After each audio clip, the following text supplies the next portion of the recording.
The wind didn't just howl, it screamed. It was a miserable, high plains sound, a noise that scraped away at a man's sanity, promising an ice-white death. For 2 days, the blizzard had tried to tear the cabin from its foundations. Eli Tate, a man built as square and solid as the log walls around him, barely noticed. He had seen worse. He had buried his life in worse.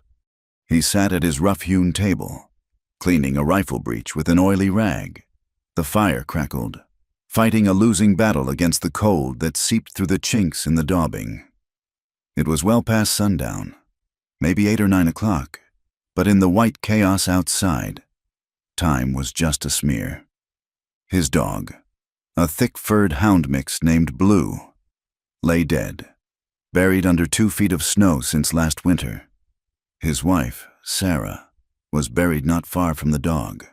The silence in the cabin was thick, broken only by the wind and the metallic scrape of the cleaning rod. Then he heard it. It was not the wind. It was not the scrape of a branch. It was a sound that did not belong, a muffled, desperate thump against the heavy oak door. Eli froze. His hand went still on the rifle. Nobody came to this ranch, not since Sarah's passing, not in good weather, and certainly not in a blizzard that had already claimed 3 of his sheep. He stood slowly, the chair scraping against the plank floor. He picked up the rifle, levering a shell into the chamber. He moved to the door, listening. The wind shrieked, mocking him. Had he imagined it? He was a man alone for too long. Loneliness played tricks on the mind. He'd taken to talking to the fire, to the empty chair where Sarah used to sit. Another sound, a sliding, scratching noise, like a body dragging itself against the wood, followed by a low, broken moan. It was real. Eli slid the bolt back. The wind tore the door from his grip, slamming it open against the cabin wall. A wall of white fury blasted in, extinguishing the nearest lantern and filling the room with snow. He squinted into the churning darkness, his rifle raised. At first, he saw nothing but the storm. Then, a patch of darkness in the snowdrift piled against his porch. It was a heap of rags. No, it was a person. He lowered the rifle, stepping out into the lethal cold. The wind cut through his wool shirt like a razor. The figure was small, face down, unmoving. A drift was already forming over its legs. He grabbed a fistful of the sodden, torn fabric and pulled. The body turned, and he saw a face, blue-white with cold, framed by hair frozen stiff with ice and blood. It was a woman. Her eyes were closed, her lips cracked and gray. A grunt of disbelief escaped him. He looked left and right, into the blinding sheet of white. There were no tracks, no horse, just the storm, and this broken thing it had dropped on his doorstep. He wasted no more time, cursing the wind. He shoved the rifle back into the cabin, then bent low. He slid one arm under her knees and the other under her back. She weighed almost nothing, a bundle of wet cloth and brittle bones. He hauled her up and fought his way back inside, kicking the door shut against the storm's throat. He carried her to the hearth, laying her down on the bearskin rug near the fire. The light from the remaining lantern flickered over her. She was young, maybe 20, maybe less. Her dress, a cheap calico thing, was ripped nearly in 2. Her feet were bare, swollen and purple, the skin broken. Bruises, dark and ugly, stained the side of her face. And then he saw the blood. It was a dark, frozen crust that started high on her left side, near her hip, soaking the flimsy dress and freezing it to her skin. For a moment, Eli just stood there, dripping snow onto the floor. This was trouble. This was the kind of trouble that followed a man, the kind that brought other men with guns. His first instinct, the one that had kept him alive in this isolation, was to put her back outside, let the storm finish what it started. It was cleaner that way. He looked at her face. It was a plain face, made sharp by starvation, but it was young. He remembered Sarah, pulling a half-frozen calf from a snowdrift, her hands raw, weeping as she rubbed it dry by the fire. "Everything deserves a chance, Eli," she used to say. "Damn it, Sarah," he muttered under his breath. He turned to the dry sink, pouring water from the bucket into his kettle and swinging it over the fire. He fetched his hunting knife and a box of bandages, the same ones he used for shearing cuts on his sheep. He knelt beside her. Her breathing was a shallow, rattling whisper. She was dying. "All right," he said, to her or to himself. He did not know. "Let's see the damage." He had to get the frozen dress off her. He took his knife and carefully slit the fabric, the sound of the blade tearing the iced cloth sharp in the quiet room. He worked gently, peeling the frozen rags away from her skin. Her body was a map of old miseries, pale scars and fresh, violent bruises. As he pulled the fabric away from her hip, she gasped. Her eyes flew open. They were wild, a pale, terrified blue. She did not see a cabin or a fire. She saw a man, a knife, and the darkness. "No!" she choked, the word a dry rattle. She tried to scramble back, crab-walking away from him, but her body betrayed her. She had no strength. "Hold still," Eli said, his voice a low rumble. He kept it flat, emptied of emotion. "You're bleeding." "Don't," she whispered, her hands coming up to shield herself, a pitiful defense. "Please don't." He grabbed her wrist. It was thin as a bird's leg. "I'm not going to hurt you. You're hurt. You've been shot." He let go of her wrist and gestured to her side. He pulled the last of the torn dress away. It was not a deep bullet wound. Thank God.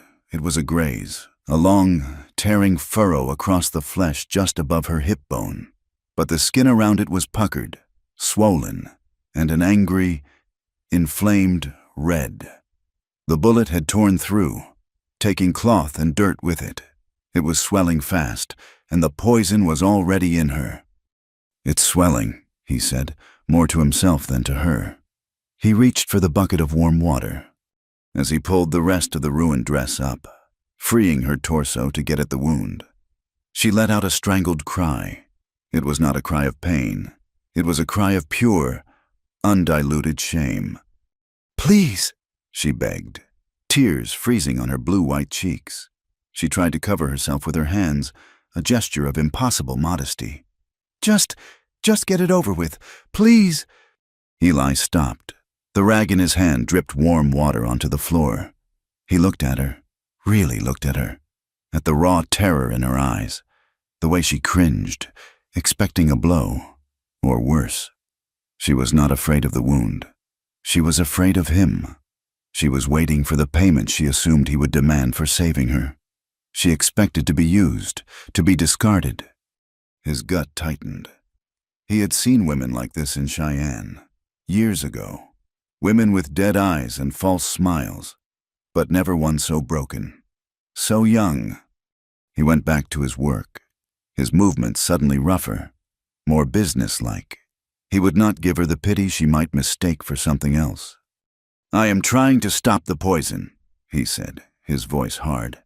"If I don't clean this, you'll lose the leg, or your life. So you lay still and let me work, or you get up and walk back out into that storm." The harshness of his words seemed to cut through her panic. She flinched, but she stopped struggling.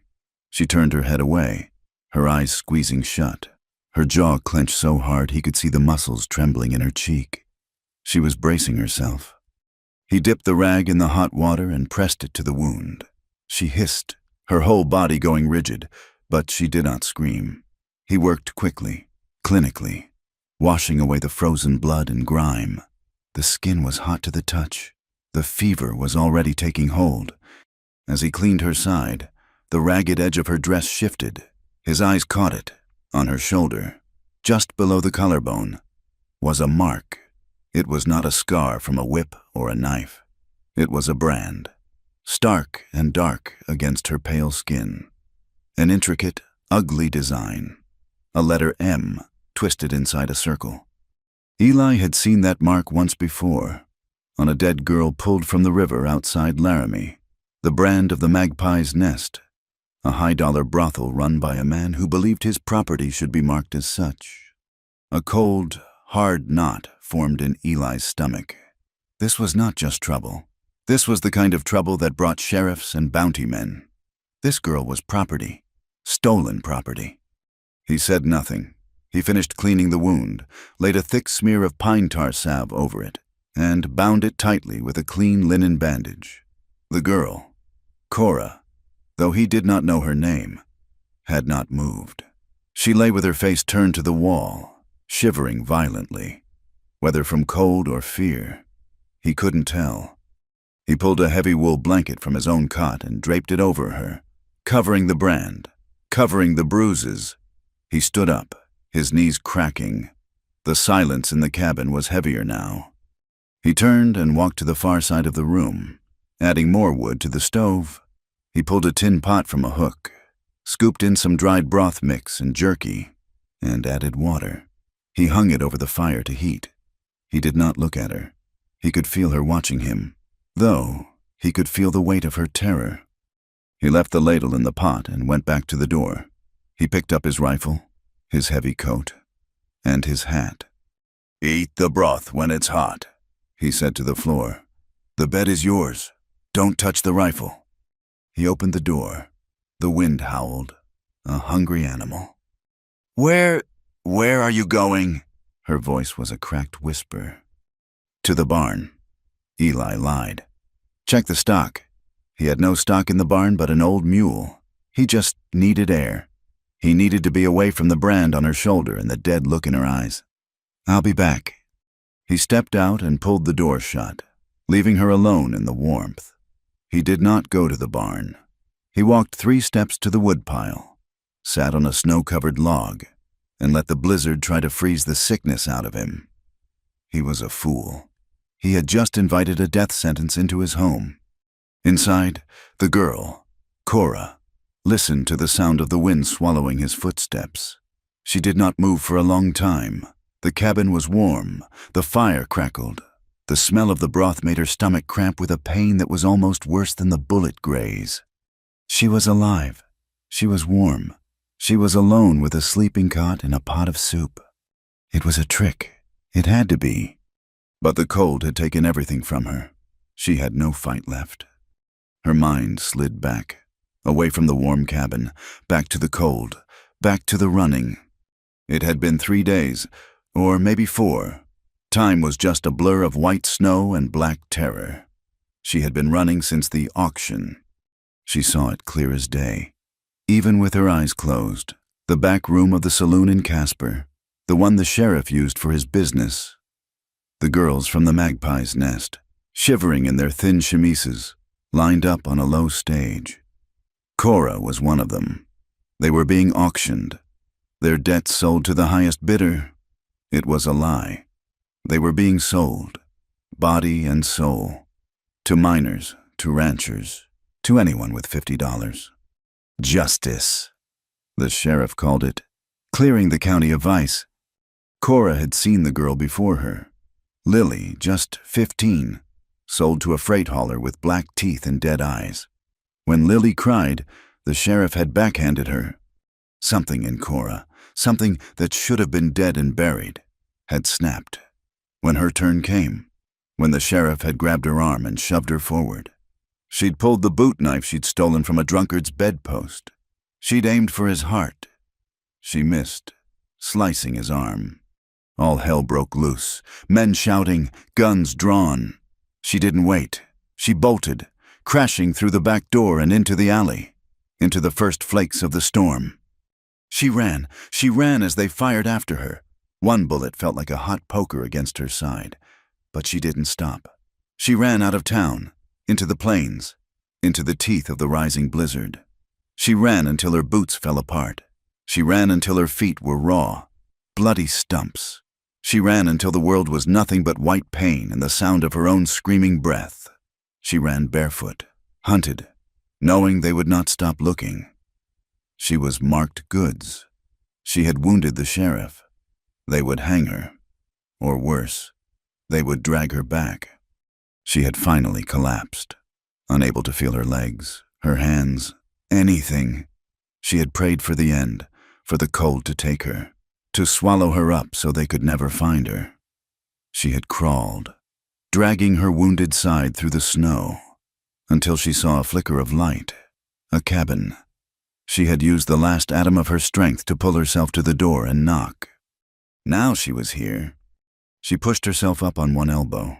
The movement sent a white-hot spike of agony from her hip to her ribs. She gasped, breathing through her teeth. The cabin was small. Just one room. A man's room. It smelled of wood smoke, old leather, and coffee. There was his cot, a table, 2 chairs, and the stove. It was clean, orderly. The man, he was big, quiet. He had not smiled. He had not threatened her. He had simply fixed her and left. She looked at the soup. Her body screamed for it. Slowly, painfully, she dragged herself across the floor. She grabbed the edge of the cot and hauled herself up, sitting on the straw-stuffed mattress. She reached for the ladle, her hand shaking so violently she could barely hold it. She dipped it into the pot and brought it to her lips. The broth was scalding hot, salty and rich with meat. It was the best thing she had ever tasted. She drank it straight from the ladle, crying silently as the warmth spread through her chest. She ate until the pot was half empty, until her stomach ached with fullness. Her strength gone, she fell back onto the cot. The wool blanket was rough, but it was warm. She pulled it up to her chin, her eyes fixed on the door. He said he would be back. She waited. She listened to the storm, a sound that was now a comfort, a wall between her and the men who were hunting her. The heat of the fire and the food in her belly worked against her. Her eyelids grew heavy. The pain in her hip was a dull, hot throb. The fever was starting to creep in, making the edges of the room blur. She must have slept. She woke to the sound of the door opening. A blast of cold air hit her. She sat bolt upright, her heart hammering, her hand reaching for a knife that wasn't there. Eli Tate stood in the doorway, covered in snow. He looked like a mountain creature, solid and immovable. He kicked the snow from his boots and shut the door, bolting it. Cora watched him, her breath held tight in her chest. He didn't look at her. He walked to the fire, removed his coat, and hung it on a peg. He added more wood to the fire, the flames leaping up to light his face. It was a hard face, stubbled with a gray-blonde beard. His eyes were the color of a winter sky. He looked tired. He dragged one of the heavy wooden chairs near the hearth, but far from her cot. He sat down, picked up his rifle, and began cleaning it again. The storm trapped them. The blizzard raged for another day, and then another. The world shrank to the 4 walls of the cabin. Cora's fever rose. The wound, despite the cleaning, was poisoned. The red streak spread. She fell into a burning gray world, tossed between waking nightmares and fevered dreams. She was back at the auction, the sheriff's face looming over her. She was running in the snow, her feet bleeding. She cried out for Lily, for a woman named Martha, for a child she could barely remember. Through it all, a presence. She would wake, choking, and a large, rough hand would be pressing a wet rag to her forehead. A metal cup would be at her lips, forcing cool water past her cracked lips. "Drink," a low voice commanded. She would see Eli Tate's face floating in the firelight, stern, exhausted. He never slept in the bed. He never lay down. He stayed in the chair, the rifle resting against his knee. Sometimes she would wake in the dead of night, the fire burning low, and see him just sitting there, watching the flames, his shoulders slumped. He kept the fire going. He kept the storm out. He spooned broth into her mouth when she was too weak to lift her head. He cleaned and rebandaged the wound, his touch impersonal, rough, but never cruel. He never spoke of the brand. He never asked her name. He never asked where she came from. He just sat in the chair, a silent guardian, keeping the fever at bay, keeping the fire alive, as the blizzard tried to bury them both. The fever broke like a dam. One moment, Cora was burning, trapped in a red, screaming fog. The next, she was shivering, drenched in a cold sweat, her mind sharp and brittle as ice. The world rushed back in. The smell of wood smoke, the rough wool of the blanket under her chin, the steady, low rasp of the wind outside. And the nightmares came. They came in the deep of the night, when the fire burned low and the cabin was filled with moving shadows. She was not in Wyoming. She was back in Casper, in the velvet-choked room above the saloon. The air was thick with cigar smoke and cheap perfume. She heard the heavy, rhythmic stomp of men's boots on the stairs. She saw the heavy red velvet curtains, the ones that muffled the sounds of girls crying. The sheriff was laughing, his voice a wet, ugly sound. He was holding up a piece of paper. "Sold," he boomed. "To the man in the back." Cora sat bolt upright, a scream tearing from her raw throat. "No, get off her!" She was thrashing, kicking the blankets, her eyes wide and blind with terror. A heavy hand clamped down on her shoulder. "Easy, you're safe." Eli was there, kneeling by the cot. He looked massive in the darkness, a shadow against the fire's dim glow. He had moved from his chair so fast she hadn't even heard him. "You're here," he said, his voice a low rumble, devoid of comfort but full of fact. "In my cabin. You're safe. It was a dream." Cora stared at him, her breath coming in ragged, painful sobs. She looked past him, at the log walls, the rifle leaning in the corner, the snow-caked window. Not velvet, not boots, just wood and wind. "He was—" She choked, the words catching in her throat.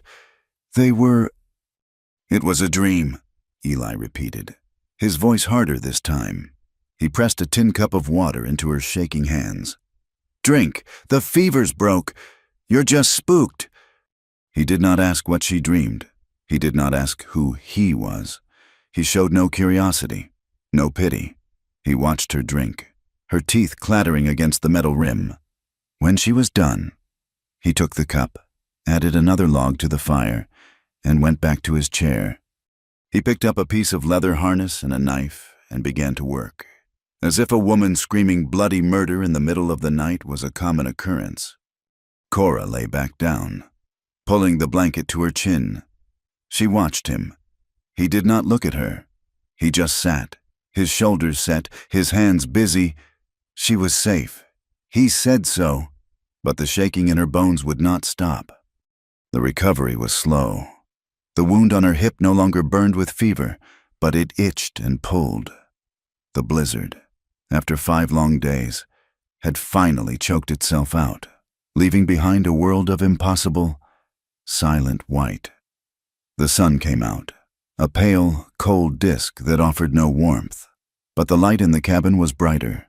It exposed the dirt in the corners, the exhaustion in Eli's face, and the weakness in her own limbs. On the 6th day, Eli looked at the bandage. It was clean. "It needs proper stitching," he announced. "The fever made you toss. You pulled the flesh apart. It'll heal badly. Leave a hole." Cora's stomach tightened. "Stitching?" "I've stitched more sheep than I can count, and myself, a time or 2. He went to the stove, dropping a needle and a length of black thread into a small pan of boiling water. "It's needful, unless you want it to rot from the inside." He laid out fresh bandages, the pot of pine salve, and the boiled needle. He turned to her. She was sitting on the edge of the cot, wearing one of his old, oversized flannel shirts. It was the only thing he'd had to offer after cutting her dress off her. It hung to her knees, but it was not enough. "You'll have to pull the shirt up," he said, not looking at her face. Her hands trembled. She did as he asked, pulling the thick flannel up to her waist, exposing the puckered, angry red gash on her hip. The cold air hit her skin. She wrapped her arms around her chest, staring hard at the opposite wall. Eli knelt. He was too close. She could smell the soap on his skin, the faint, metallic scent of the rifle oil on his hands. He was a mountain of a man, and she was half naked, sitting on his bed. He threaded the needle. "This will hurt," he said. He bent to the task. Cora watched his hands. They were huge, calloused, the knuckles scarred. They were the hands of a man who worked, who fought the land and won. And they were trembling, just slightly, a fine, taut tremor. He was focused intently on the wound, his brow furrowed. He did not look at her, not at her legs, not at her face. His entire being was focused on the small, ruined patch of her skin. He was trying not to react to her closeness, to the intimacy of the task. He was trying to be a doctor, a rancher mending hide. He pushed the needle through. Cora sucked in a sharp breath, her entire body going rigid. A low moan escaped her. "Hold still," he commanded, his voice strained. He worked quickly, his big hands surprisingly gentle as he pulled the thread, lacing the skin together. Each pull was a sharp, biting pain. Cora dug her nails into her own arms. Her eyes squeezed shut. She could feel his breath on her side. The air in the cabin was thick, charged with things unsaid. She was acutely aware of his knee, planted on the floor, almost touching her thigh. He was just as aware of it. He tied off the last knot and cut the thread. "It's done."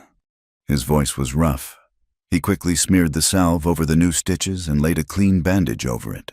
He stood up fast, moving away from her, back to the stove.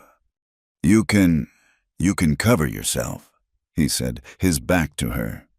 Cora pulled the shirt down, her hands shaking so hard she could barely grip the fabric. Her side throbbed, but it was a clean pain now. What unnerved her was the tremor in his hands. He was not the block of granite she had imagined. They fell into a strange, strained routine. The snow outside was piled 10 feet deep against the cabin, a prison wall of white. They were trapped. They ate their meals in silence. Eli would cook a skillet of corn mush or stew some jerky, and they would sit at the small table, the only sound the scrape of spoons against tin plates. Cora was terrified of the silence. It felt loud, expectant. One morning, the quiet was too much. He was staring into his coffee cup, his face a mask of old grief. "Why are you here?" she asked, her voice barely a whisper. "All alone. This place, it's so empty." Eli's head snapped up, his eyes, the color of the ice on the creek, fixed on her. She thought he would yell at her, tell her to mind her own. He just stared. He looked at her, then past her, at the empty chair in the corner, the one where Sarah used to sit. "Wife's dead," he said. The words were flat, brutal. Cora flinched. "I'm sorry, I shouldn't have—" "Sarah," he said the name like it hurt his mouth. "She died 2 winters ago. Went through the ice on the creek, down by the cottonwoods." He spoke to the table, not to her. "Chasing that damn dog of mine. Blue. The dog got out. She went after him. I told her the ice was thin." He stopped. He traced a circle on the wooden table with his thumb. "I wasn't fast enough," he said. The words were so quiet. She barely heard them. "I was in the barn. I heard her. By the time I got there, I got the dog, but I couldn't get her. The current took her under." He looked up, and his eyes were not empty. They were burning. "I should have checked the ice myself. I should have fixed the damn latch on the door so the dog couldn't get out. I blame myself." He stood so abruptly his chair screeched and fell over. He didn't pick it up. He just walked to the small, frosted window and stared out at the endless, unforgiving white. The conversation was over. Cora sat, her food forgotten. She understood him now. The silence in the cabin was not just emptiness. It was full of a ghost. He was not just a recluse. He was a man punishing himself, serving a life sentence in a prison of his own making. As her strength returned, Cora began to move. She could not bear to be useless. She started with small chores. She swept the hearth. She tidied the small stack of tin plates. She folded the blankets he used in his chair, blankets that smelled of him, of smoke and cold air. He watched her, his expression guarded. He didn't thank her, but he didn't stop her. The small space of the cabin forced them together. They would brush past each other as she went to the water bucket and he went to the door. Each accidental touch was like a spark, making her jump. She was aware, every second, that she was trapped with a man who had shown her kindness, but a man nonetheless. He had not touched her. He had not looked at her. He had not asked for a single thing.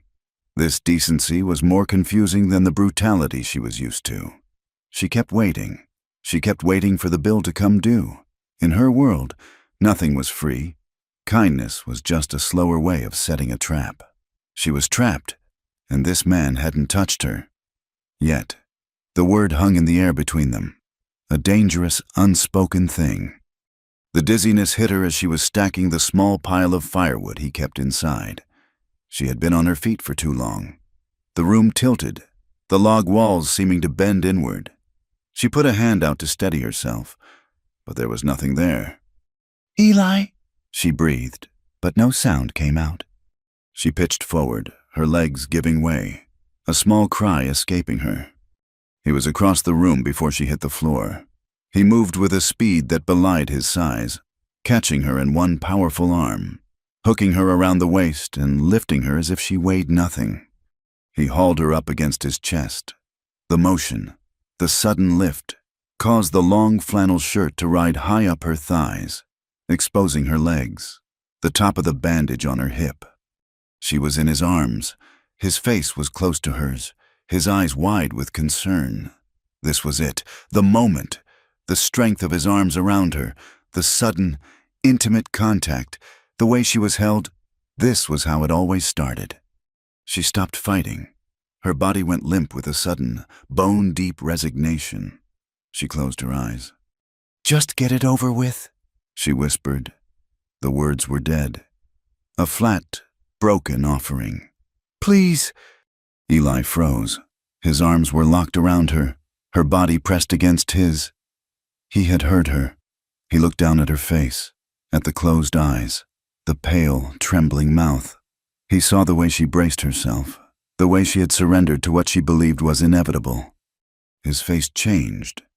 The concern vanished, replaced by a look of raw, stunned disbelief. It was as if she had slapped him.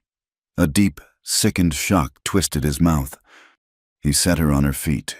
He didn't just let go, he actively pushed her away, just enough for her to find her balance against the cabin wall. He stepped back as if he had been holding something venomous. Cora opened her eyes. He was staring at her, his face pale, his eyes filled with a storm of emotions she couldn't read. Disgust, pity, and a profound, wounding sadness. He didn't speak. He couldn't. He shook his head, a small, sharp gesture of negation. He turned, grabbed his heavy coat from the peg by the door, and wrenched the door open. He walked out into the biting cold, slamming it shut behind him. The heavy thud of the bolt being dropped from the outside echoed in the small room. He had locked her in, or locked himself out. Cora was left leaning against the wall, her legs trembling. The rejection was a physical blow. Sharper than any hand, he was disgusted by her. The shame was so total, so complete, it burned worse than any brand. She slid down the wall until she was sitting on the cold floor, her face in her hands. She did not weep. She was past weeping. She didn't know how long she sat there. An hour, 2. The cabin grew cold without him there to feed the fire. The silence was absolute. Finally, she stood. She couldn't stay in here. She felt filthy. She went to the door. The bolt was heavy, but she managed to slide it back. She pulled the door open. The air was sharp and clean, so cold it burned her lungs. She stumbled out, wearing just the shirt and his old boots, which she had taken to wearing inside. The snow was deep, but a path was beaten to the barn. She followed it, slipping and falling, driven by a desperate need to hide. She found the barn, a small, dark structure. It was cold, smelling of old hay and his mule, which snorted at her from its stall. She crawled into an empty stall, burrowing deep into a pile of dry hay. Here, in the cold, musty dark, She finally wept. They were not the loud sobs of her nightmares, but the silent, racking tears of a soul that had just been told it was worthless. The barn door creaked open, letting in a shaft of pale afternoon light. Eli stood there, a dark silhouette against the snow. He was holding a heavy buffalo hide. Cora cringed back into the hay, pulling her knees to her chest. He didn't speak. He walked into the stall, his heavy boots crunching on the straw. He unfolded the hide, a massive, heavy thing, and draped it over her. He tucked it around her shoulders, his movements slow, deliberate. He did not leave. He sat on a hay bale across from her, just outside the stall. Not too close. He rested his forearms on his knees and stared at the dirt floor. The mule stamped its feet. The wind whistled through a crack in the wall. He sat that way for a long time, the silence stretching until Cora thought she would break. Finally, he spoke, his voice low and rough, as if it pained him. "You think that's what I am?" It was not a question. It was a statement of fact. "You think I pulled you from that storm just to... He couldn't say the word. He looked at his own calloused hands. "To rut on you like some animal." Cora said nothing, her face hidden in her knees. "My wife, Sarah," he said, his voice quiet. "She was a good woman. She was clean, in here." He tapped his chest, a hard, thumping sound. "She was the only woman I ever touched, the only one I ever wanted." He looked at her then, his winter sky eyes sharp and full of a pain that matched her own. "I ain't been with a woman since she passed, not in 2 years, and I ain't the kind of man who'll take what ain't freely given." He leaned forward, his gaze intense. "And even if it was, I ain't that man, not with you, not with that." He gestured toward her, at her huddled form, at the brand she hid, at the shame that clung to her. He stood up. "You'll die of cold out here. The fever will come back. Get inside. Get by the fire." He turned and left the barn, leaving the door open, leaving the heavy, warm buffalo hide with her. It took her another hour to move. His words echoed in the freezing air. "I ain't the kind of man who'll take what ain't freely given." She had never met such a man. She didn't know if she believed him. But he had left her. He had left her alone in the cabin. He had left her alone in the barn. He had wrapped her in a hide and walked away. She was cold. Her side ached with a deep, chilling throb. She pushed herself up, clutching the heavy hide around her, and stumbled back to the cabin. When she entered, he was back in his chair by the fire. His back was to her. The rifle was not on his lap. It was leaning against the wall, just within his reach. He was mending the harness again. He didn't turn around. He didn't acknowledge her. Cora limped to the cot and climbed under her own wool blanket, pulling the buffalo hide on top of her. The warmth was immense. She lay there, watching his broad, silent back. Night fell. The cabin grew dark, lit only by the red glow of the embers in the stove. The wind had picked up again, a low moan around the eaves. Eli did not move from his chair. She could hear his steady breathing. He was asleep, but Cora could not sleep. The darkness was thick. The nightmares were waiting for her, just behind her closed eyelids. She could hear the boots on the stairs, see the red curtains. She was terrified. She was terrified of the dream. She was terrified of being alone in the dark. She slipped out of the cot, taking her blanket with her. The floor was ice cold on her bare feet. He was asleep in the chair, his head slumped to his chest. He looked exhausted. Lines of grief and loneliness carved into his face. She hesitated. She looked at the cot, then at the empty floor space near the hearth. It was close to the fire. It was close to him. She did not go to him. She did not touch him. She laid her blanket on the hard planks of the floor, near his chair, and lay down, curling into a tight ball. It was warmer here, and he was here. The slight sound of her movement, the rustle of the blanket, woke him. He jerked upright, his hand instantly finding the rifle stock. "What is it?" he grunted, his voice thick with sleep. He blinked, peering into the shadows. He saw her, a small, dark heap on the floor by his feet. "What are you doing?" The cot is cold, she whispered. It was a lie, but it was the only reason she could find. The floor's warmer by the fire. Eli stared at her. He saw her shivering. He saw the way she was huddled, as far from him as she could be while still being near the fire. He understood. She wasn't trying to seduce him. She was just a child, scared of the dark. He let out a long, heavy sigh. It was the sound of a man who had accepted a burden he did not want. He stood, his joints popping in the cold. He walked to the cot, grabbed the straw-stuffed mattress, and dragged it across the floor. He laid it on the hearth, close to the fire, but not so close it would catch. It filled the small space between his chair and the stove. "Get on this," he said, his voice rough. "The floor will steal all your heat. You'll be sick again." Cora looked at the mattress, then at him. She scrambled onto it, pulling her blanket and the buffalo hide with her. It was softer.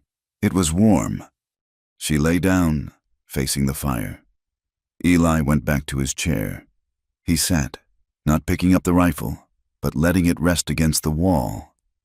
He did not go back to sleep. He just sat, staring into the dying embers.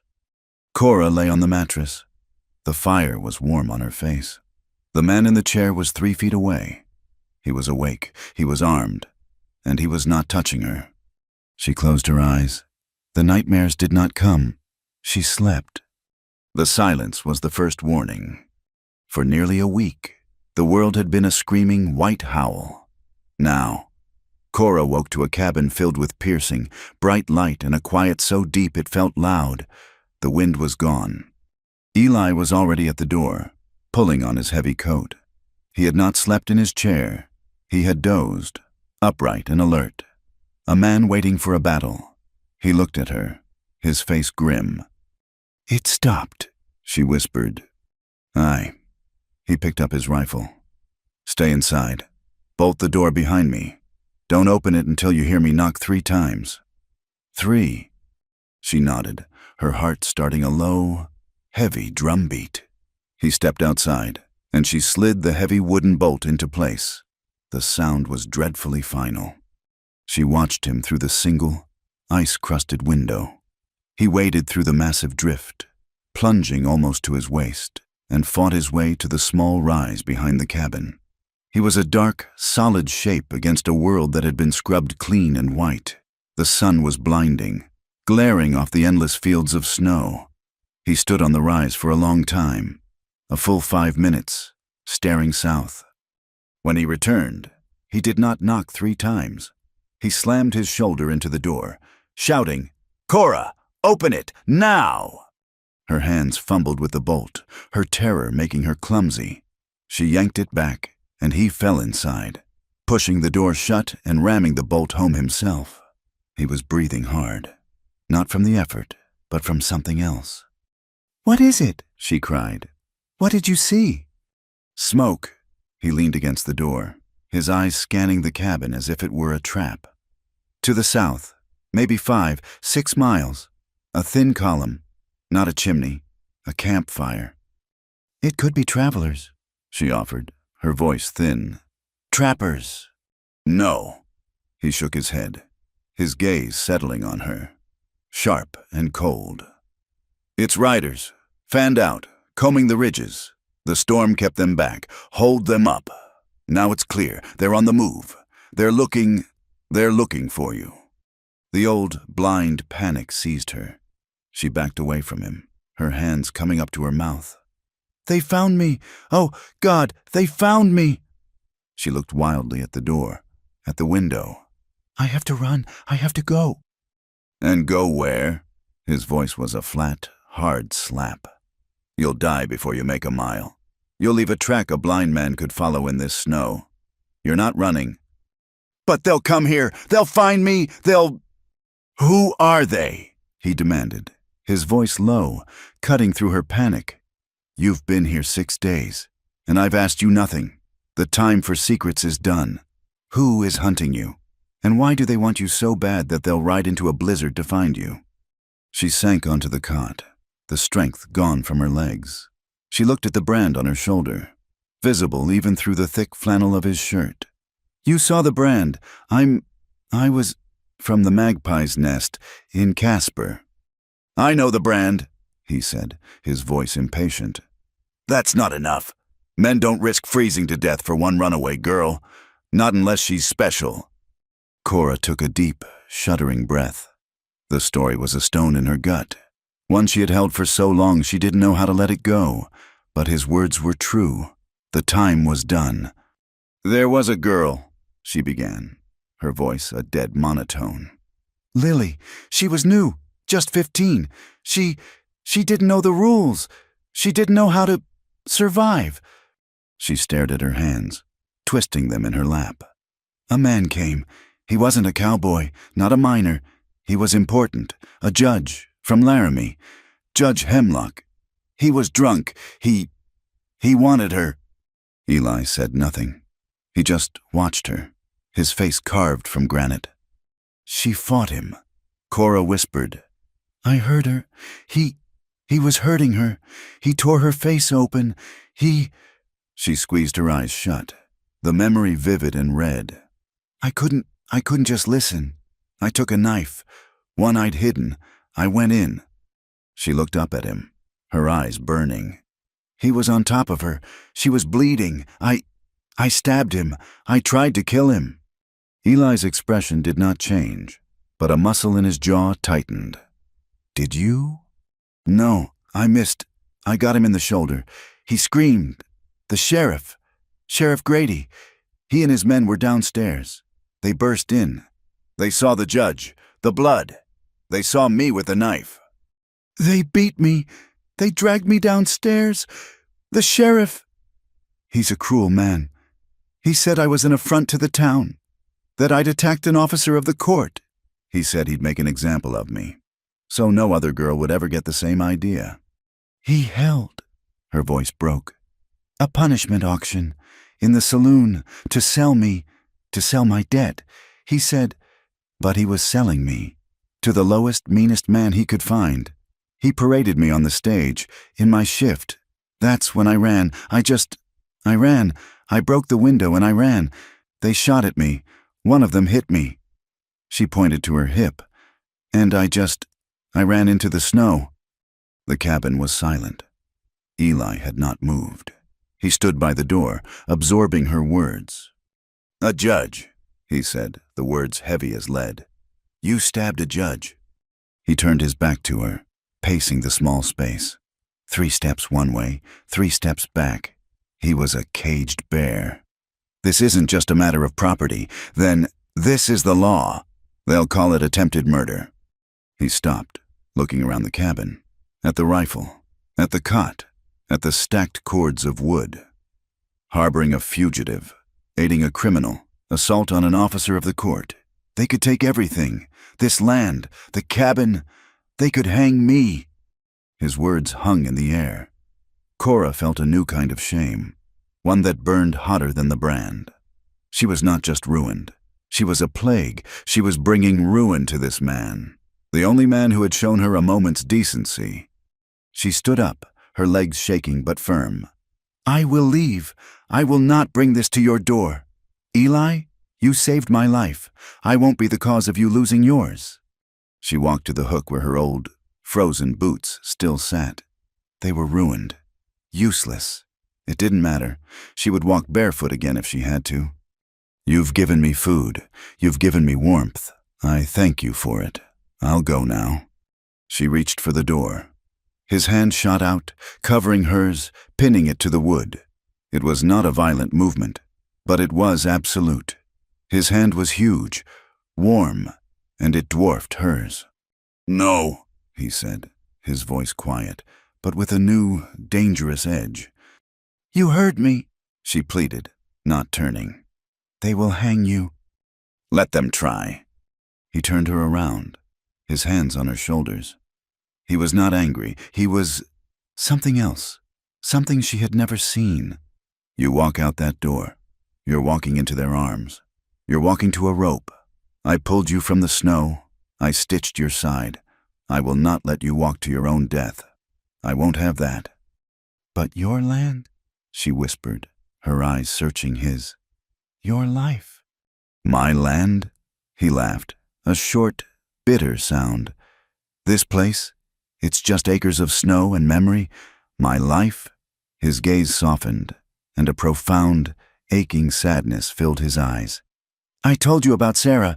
I've been sitting in this cabin for 2 years, just waiting for the snow to bury me. It wasn't a life, Cora, it was a grave. I was just too stubborn to lay down in it." He looked at her, at the bruises on her face, at the fear in her eyes. You fought. You stabbed a judge for another girl. You ran into a blizzard with a bullet in your side.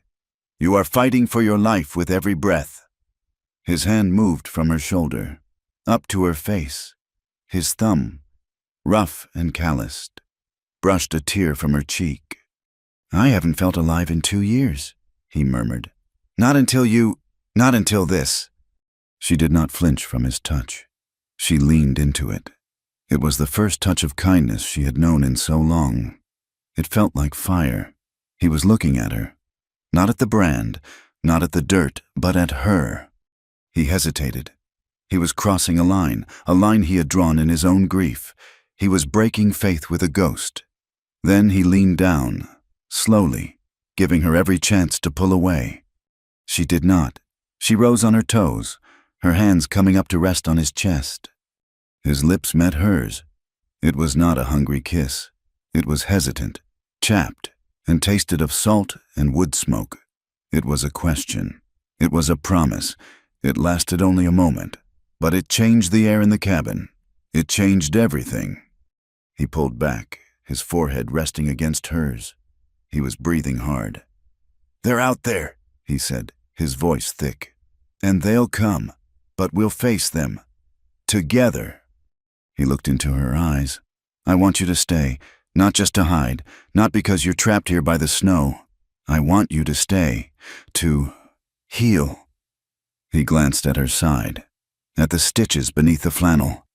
"I want you to stay, if you'll have me." The dynamic shifted. The cabin, once a prison, became a fortress. The shared fear of him was gone, replaced by a shared fear of the world outside. And underneath that fear, something else began to build, a fragile, trembling heat. Days passed. The smoke on the horizon was a daily terror. Eli would go out at dawn and dusk, scouting, checking. The riders were still there, moving in a slow, methodical grid. But the snow was deep, their progress slow.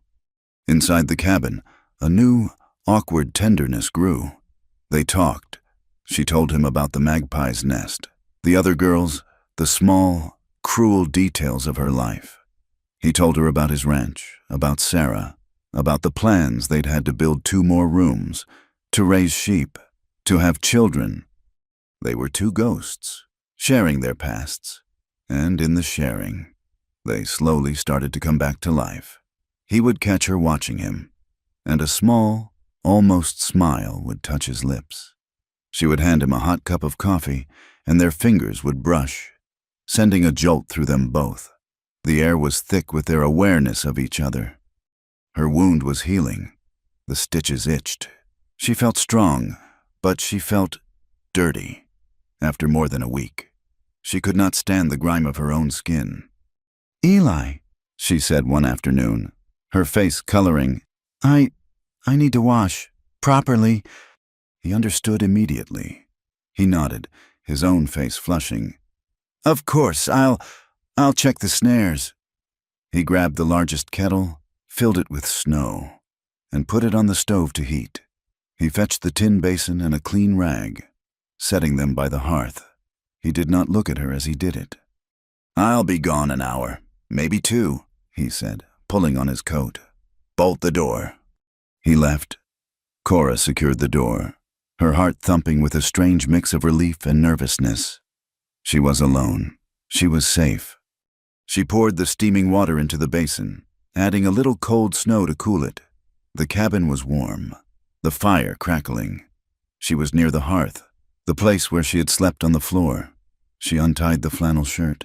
It was his. It smelled of him. She slipped it off her shoulders, letting it fall to the floor. She stood in the firelight, pale and thin. The brand on her shoulder was a dark, ugly blotch. The scar on her hip was a puckered, angry red line. She dipped the cloth in the warm water and began to wash. The soap he'd left her stinging her skin, but it was a clean, good pain. The door opened.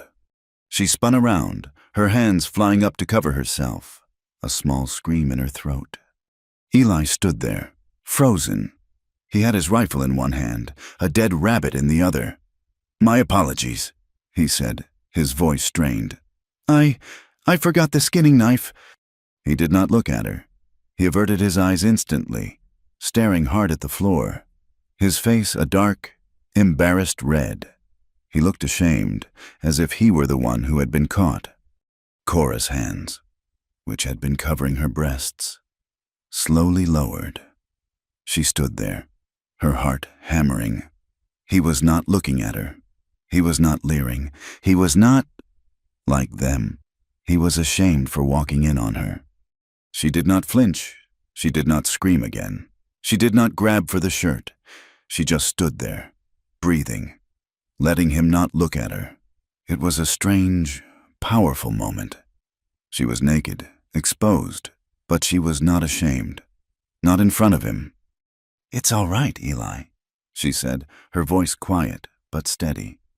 He nodded, still looking at the floor. "I'll be in the barn." He backed out of the door, pulling it shut with a soft click. Cora let out a breath she hadn't known she was holding. She turned back to the fire and finished washing, but her hands were trembling. That night, the tension was a living thing in the cabin. They ate their meal of roasted rabbit in near total silence.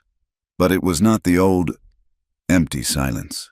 It was a silence filled with unspoken need, with the memory of her skin in the firelight and his averted gaze.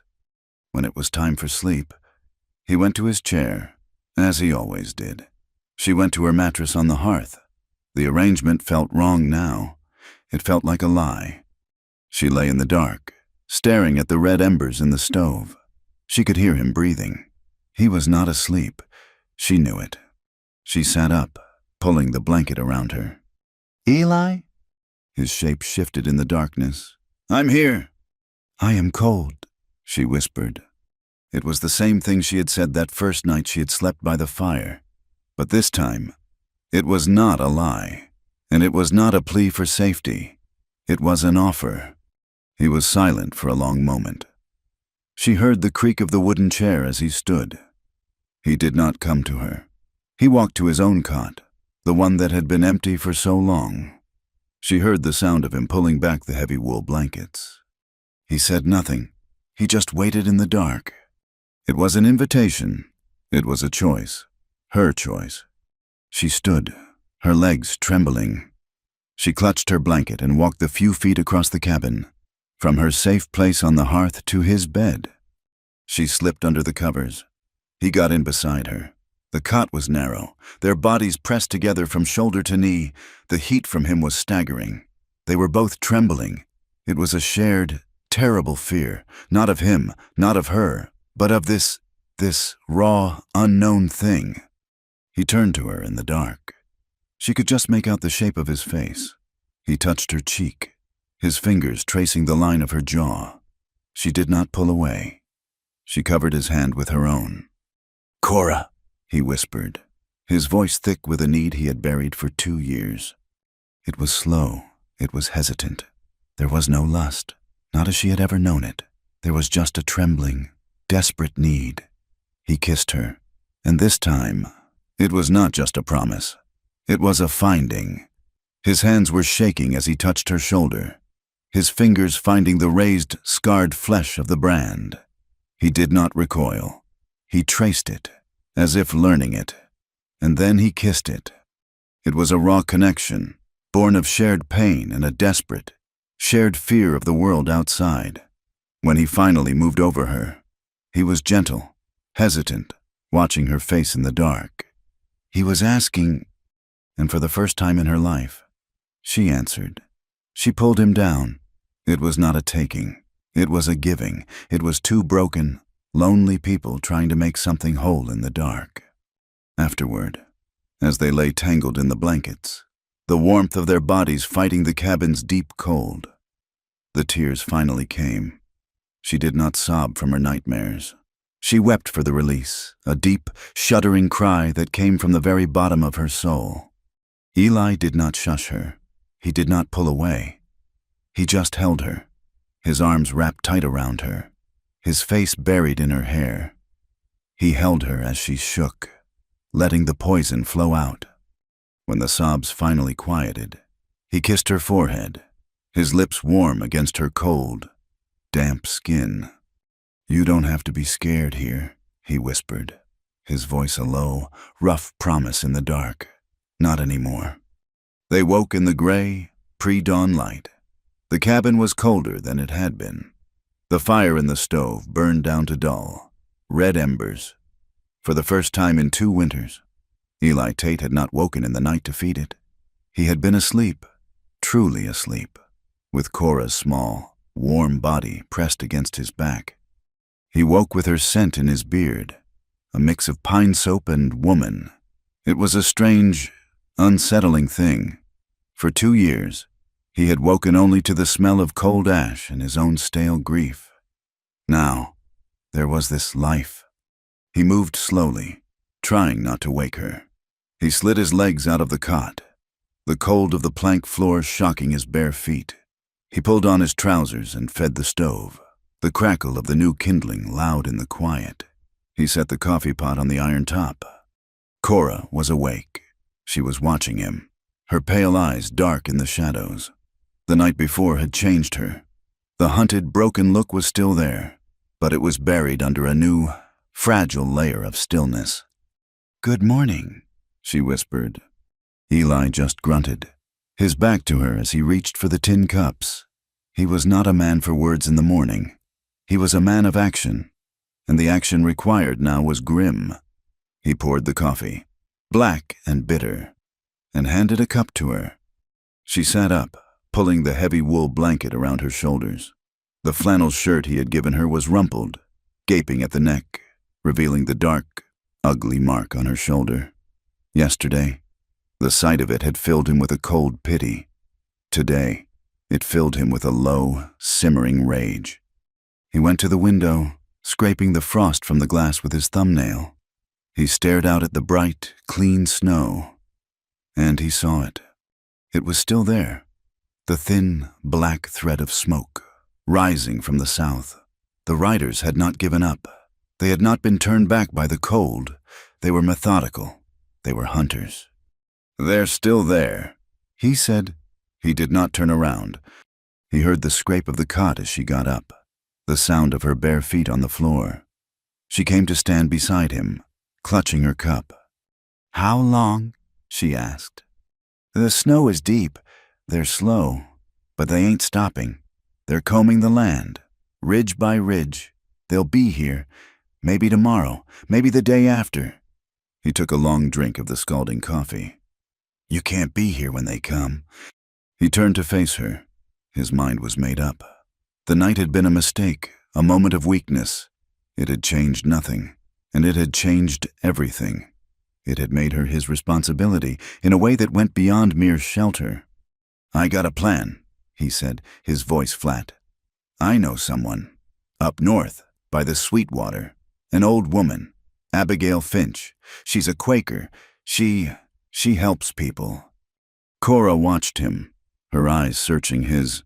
"Helps what people?" "People in trouble. Women in trouble. She runs a way station. Part of a network. They can get you east, give you a new name, a new life, get you clear of this." He waved a hand at the window. "At the entire hostile territory." He laid it out for her, his voice devoid of emotion. He would give her the mule. Bess. She was slow, but she was sure-footed and she would not quit. He would pack her with enough jerky, coffee, and bacon to last 2 weeks. He would give her his own heavy coat, his spare rifle, and all the money he had, a little over $40, hidden in a loose brick in the hearth.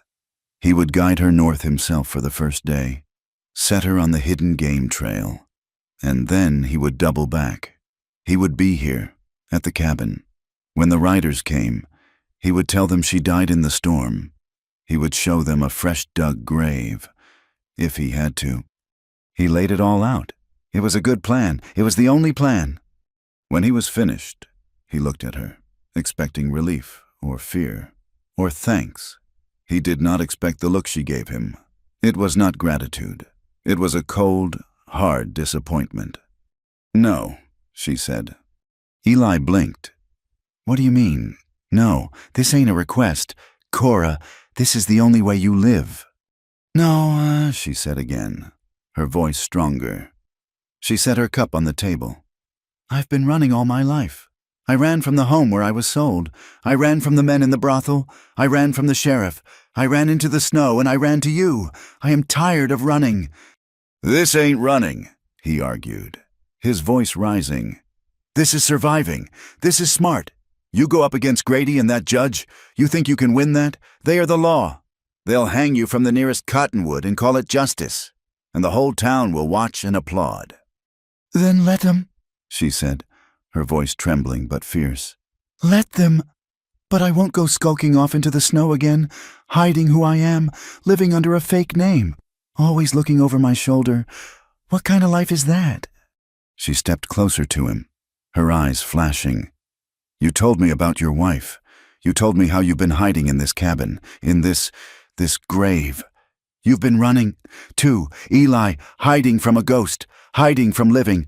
I'm done hiding. I want to fight." "Fight?" He laughed, a bitter, harsh sound.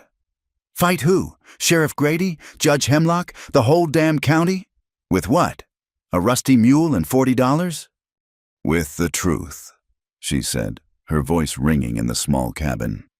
"I want to walk into that town, your town. I want to find the law here, and I want to tell them what happened. I want to tell them what Judge Hemlock did to Lily. I want to tell them how Sheriff Grady sells girls in a back room. They win because people like me are branded and shamed and run away. What if I don't run? What if I stand right there and I speak?" He stared at her. It was the most foolish, suicidal, and brave thing he had ever heard. She was going to walk into a lion's den and accuse the lions of being meat-eaters. "They will kill you," he said, his voice low. "They won't just kill you. They will tear you apart first. They will make an example of you." "They'll kill me anyway," she countered, her voice dropping to a whisper. "If I run, they'll hunt me. If I stay, they'll find me. At least this way, I die clean. I die telling the truth." He saw the iron in her. It was the same iron that had made her stab a judge, the same iron that had kept her crawling through a blizzard, barefoot and bleeding. He had seen that iron, and he had laid down with it. He had wanted it to make him warm. Now it was burning him. He was furious. He had just found something. He had just opened a door in his own frozen heart, and now she was asking him to walk with her, straight into a firing squad. He wanted to shake her. He wanted to tie her to the mule and send her north, for her own good. But he looked at her face, at the resolve in her jaw, and he knew. She was not the same woman he had pulled from the snow. He had not just healed her body. His kindness, his respect, his touch.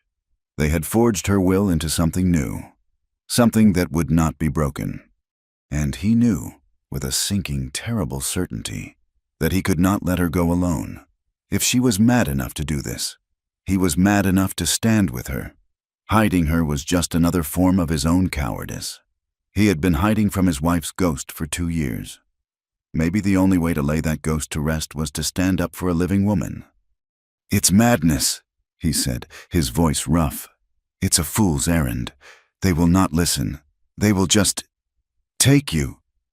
"You don't know that," she said. "I do," he said. "I know this town. I know these men, but—" He let out a long, ragged breath, the breath of a man who had just made a decision that would likely kill him. "But I will stand with you. If you're going to tell your truth, you'll not do it alone." He turned from her, his mind already working. We ride in, not to the law, not to the courthouse. That's just a building. We go to the man, Judge Miller. He's the law in Three Forks. A small, trembling smile touched her lips. Thank you, Eli. Don't thank me, he growled. We're likely riding to our deaths. Get your boots, not those ruined things. My spare pair. They'll be too big, but they're better than nothing. He moved with grim purpose. He was no longer a recluse. He was a soldier preparing for a war he knew he would lose. He pulled his two best horses from the barn, a stocky gray mare and his own tall roan. He saddled them both. He checked his Winchester, levering a shell into the chamber and filling the magazine. He gave her the other rifle, a smaller .30, 30. Do you know how to use this? I know enough, she said, her voice quiet. He watched her check the action. She did know. He also strapped a holstered pistol to his own belt, a heavy Colt Army. And he pushed another, a smaller .32 caliber revolver, into the pocket of the heavy coat he gave her. That one is for close work. Don't use it unless they're touching you. They mounted. The air was bitingly cold. The sun a pale, blinding disk in the blue sky.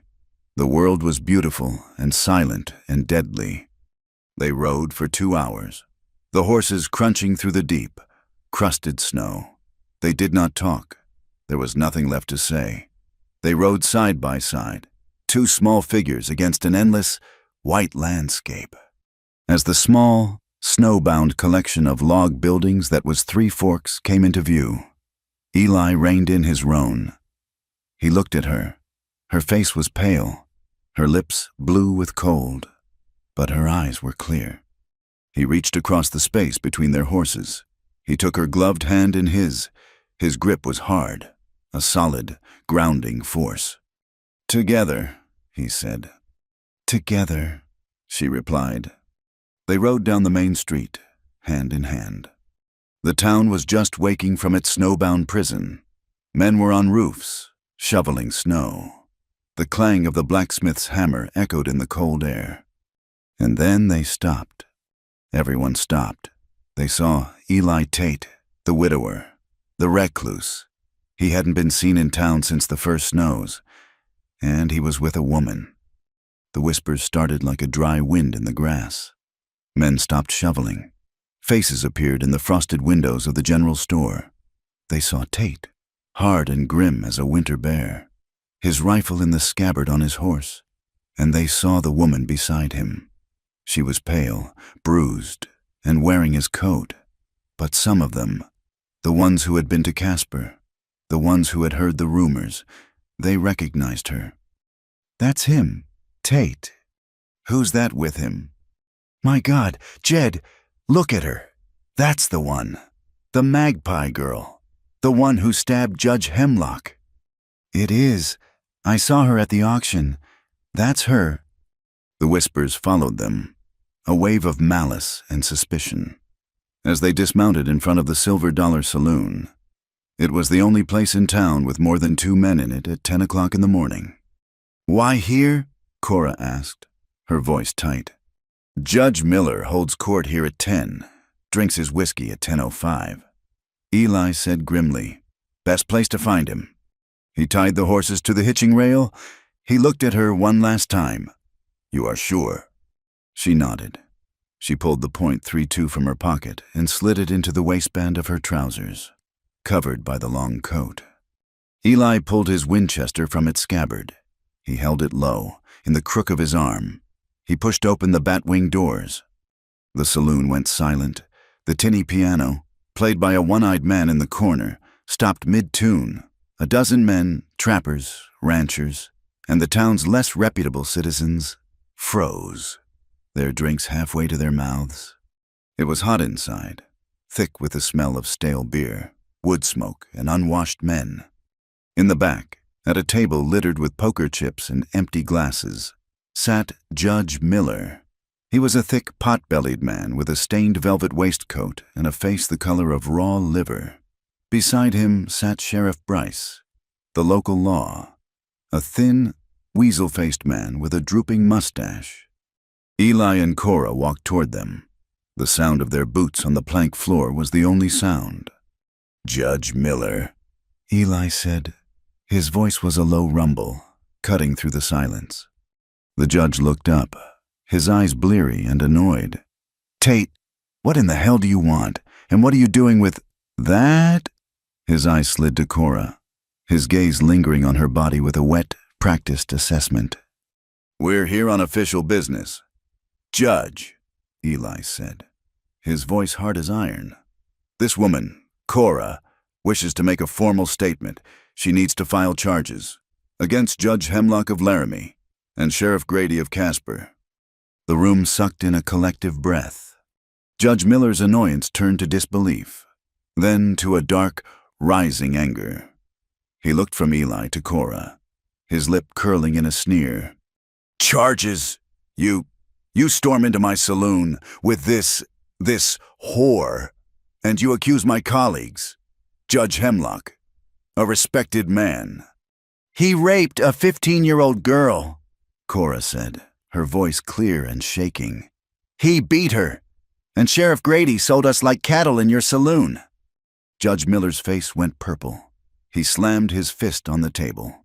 "Lies! Slander! I will not sit here and listen to the filth-ridden accusations of a—" He leaned forward. "A whore, a runaway piece of property. You, girl, have no rights here. You are not a person. You are an object. And you," he spat at Eli, "are a fool. I will not hear a whore's plea. Now get out of my saloon, both of you." Sheriff Bryce and his two deputies, who had been sitting at the bar, stood up, their hands on their pistol grips. "You heard the judge. Tate," Bryce said, his voice a reedy whine. "Get gone." Eli's hand tightened on his rifle. "She has a right to speak. She will be heard." "She has no rights," Miller repeated, standing up. "She's damaged goods. She's not fit to sweep this floor. She's just a—" Cora moved. She moved so fast no one saw it coming. She stepped past Eli's protective arm, her face a mask of white-hot rage, and she slapped Judge Miller across the face. Crack! The sound was like a gunshot. It was a clean, sharp, ringing sound that echoed in the stunned silence. The judge staggered back, his hand flying to his bright red cheek, his eyes wide with shocked indignation. She struck me," he sputtered. "Bryce, arrest her! Arrest this bitch! Arrest them both! They're insane!" That broke the spell. The deputies drew their weapons. "All right, Tate," Sheriff Bryce yelled, fumbling for his own gun. "That's it, you're done. Hands up." "She's not going anywhere," Eli said. He didn't raise the rifle. He just held it, a solid piece of wood and steel between them and the law. A deputy, a young, eager man, lunged for him. "I'll take the rifle." Eli didn't shoot. He moved like a bear, swinging the heavy stock of the Winchester in a short, brutal arc. It connected with the deputy's jaw with a sickening, wet crunch. The man went down, spitting teeth and blood. The second deputy grabbed Cora from behind, wrapping an arm around her throat. "Got the little bitch! I got her! Sheriff!" He yanked her back, throwing her off balance. Cora twisted, biting his arm. The man howled and threw her to the ground. She landed hard on the filthy sawdust floor, the breath knocked out of her. Eli turned to help her, but Sheriff Bryce had his pistol out. He was aiming it, not at Cora, but at Eli. "End of the line. Tate, you're a dead man." From the floor, Cora saw it. She saw the sheriff's knuckle whiten on the trigger. She fumbled in her waistband, her fingers closing around the cold steel of the .32 revolver. She ripped it out, aimed, and pulled the trigger. Boom! The sound was deafening in the enclosed space. It was louder than the slap, louder than the crunch of bone. Sheriff Bryce screamed, a high, thin sound. He dropped his pistol, grabbing his left arm. A dark red stain was already blooming on his sleeve, just above the elbow. Everyone froze. The judge was hiding under the table. The The conscious deputy was staring, his gun half drawn. The man on the floor was groaning. The woman! The whore! She had shot the sheriff. Eli did not waste the moment. The shock would only last a second. He grabbed Cora's arm, yanking her to her feet. "Now, run!" He shoved her toward the batwing doors. He turned, leveling the Winchester at the room at large. "Stay back!" he roared. He fired a round into the ceiling. Plaster and dust rained down. The men at the bar dived for cover. Eli and Cora burst out onto the street. People were shouting, drawn by the gunshot. "Get on the horse!" Eli yelled. He didn't wait. He cupped his hands, boosted her bodily into the saddle of the gray mare, and then swung onto his own roan. A shot rang out from the saloon, splintering the wood of the general store. The deputy was firing wildly through the window. "Go! Go!" Eli spurred his roan, grabbing the reins of Cora's mare, pulling her along. They galloped down the main street, scattering a few startled chickens and a man carrying a sack of flour. They did not look back. They rode hard, the horses' hooves throwing up huge chunks of snow. They did not slow until Three Forks was just a smudge of smoke behind them. They rode until the horses were lathered and blowing, until the sun was high overhead, until the adrenaline had bled out, leaving them shaking and cold. They reached the ranch. It was silent, still, ominously peaceful. "We can't stay in the cabin," Eli said, his voice grim, scanning the ridge lines.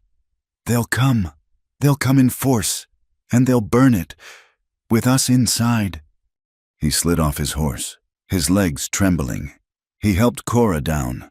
She was shaking so hard she almost fell. "We stirred a hornet's nest," he said, stating the obvious. "A whole damn nest." "What do we do?" she whispered, her face ashen. "We don't hide, but we don't be stupid." He looked up at the rocks, the high ridge that overlooked his small valley. "We wait for them, on our terms." He worked quickly, grabbing bedrolls from the cabin, the last of the coffee and the rest of the jerky. He took both rifles and all the ammunition he had. He led her up the steep, snow-covered incline, into a small cleft in the rocks. It was a natural fortress, defensible, with a clear view of the cabin and the valley below. They were bruised. Cora's knee was scraped raw and bleeding from her fall in the saloon. Eli's knuckles were split and caked with dried blood. His jaw ached where the deputy had grazed him.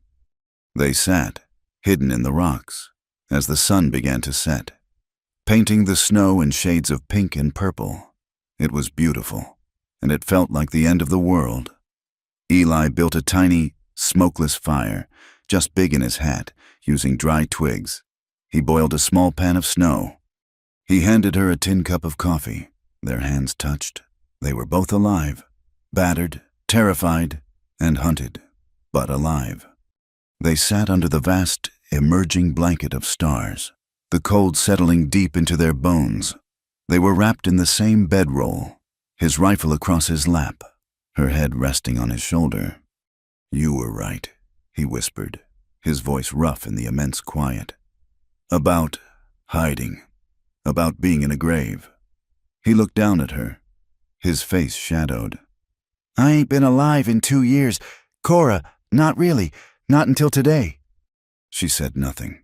She just leaned against him, closing her eyes, listening to the sound of his breathing, the only sound in the world besides the wind. They were bruised. They were fugitives. But they were alive, and they were together. The cold woke them before the sun. It was a deep, biting cold, a cold that promised death. They were huddled together in the narrow cleft of rock, wrapped in a single bedroll, the warmth of their bodies a small, failing defense. Eli was the first to move, his muscles stiff, his joints aching. He unwrapped himself from Cora, his hand immediately finding the cold steel of his rifle. He crept to the edge of their stony nest and peered down into the valley. The sky was a pale, bruised purple in the east. The snow was blue in the pre-dawn light.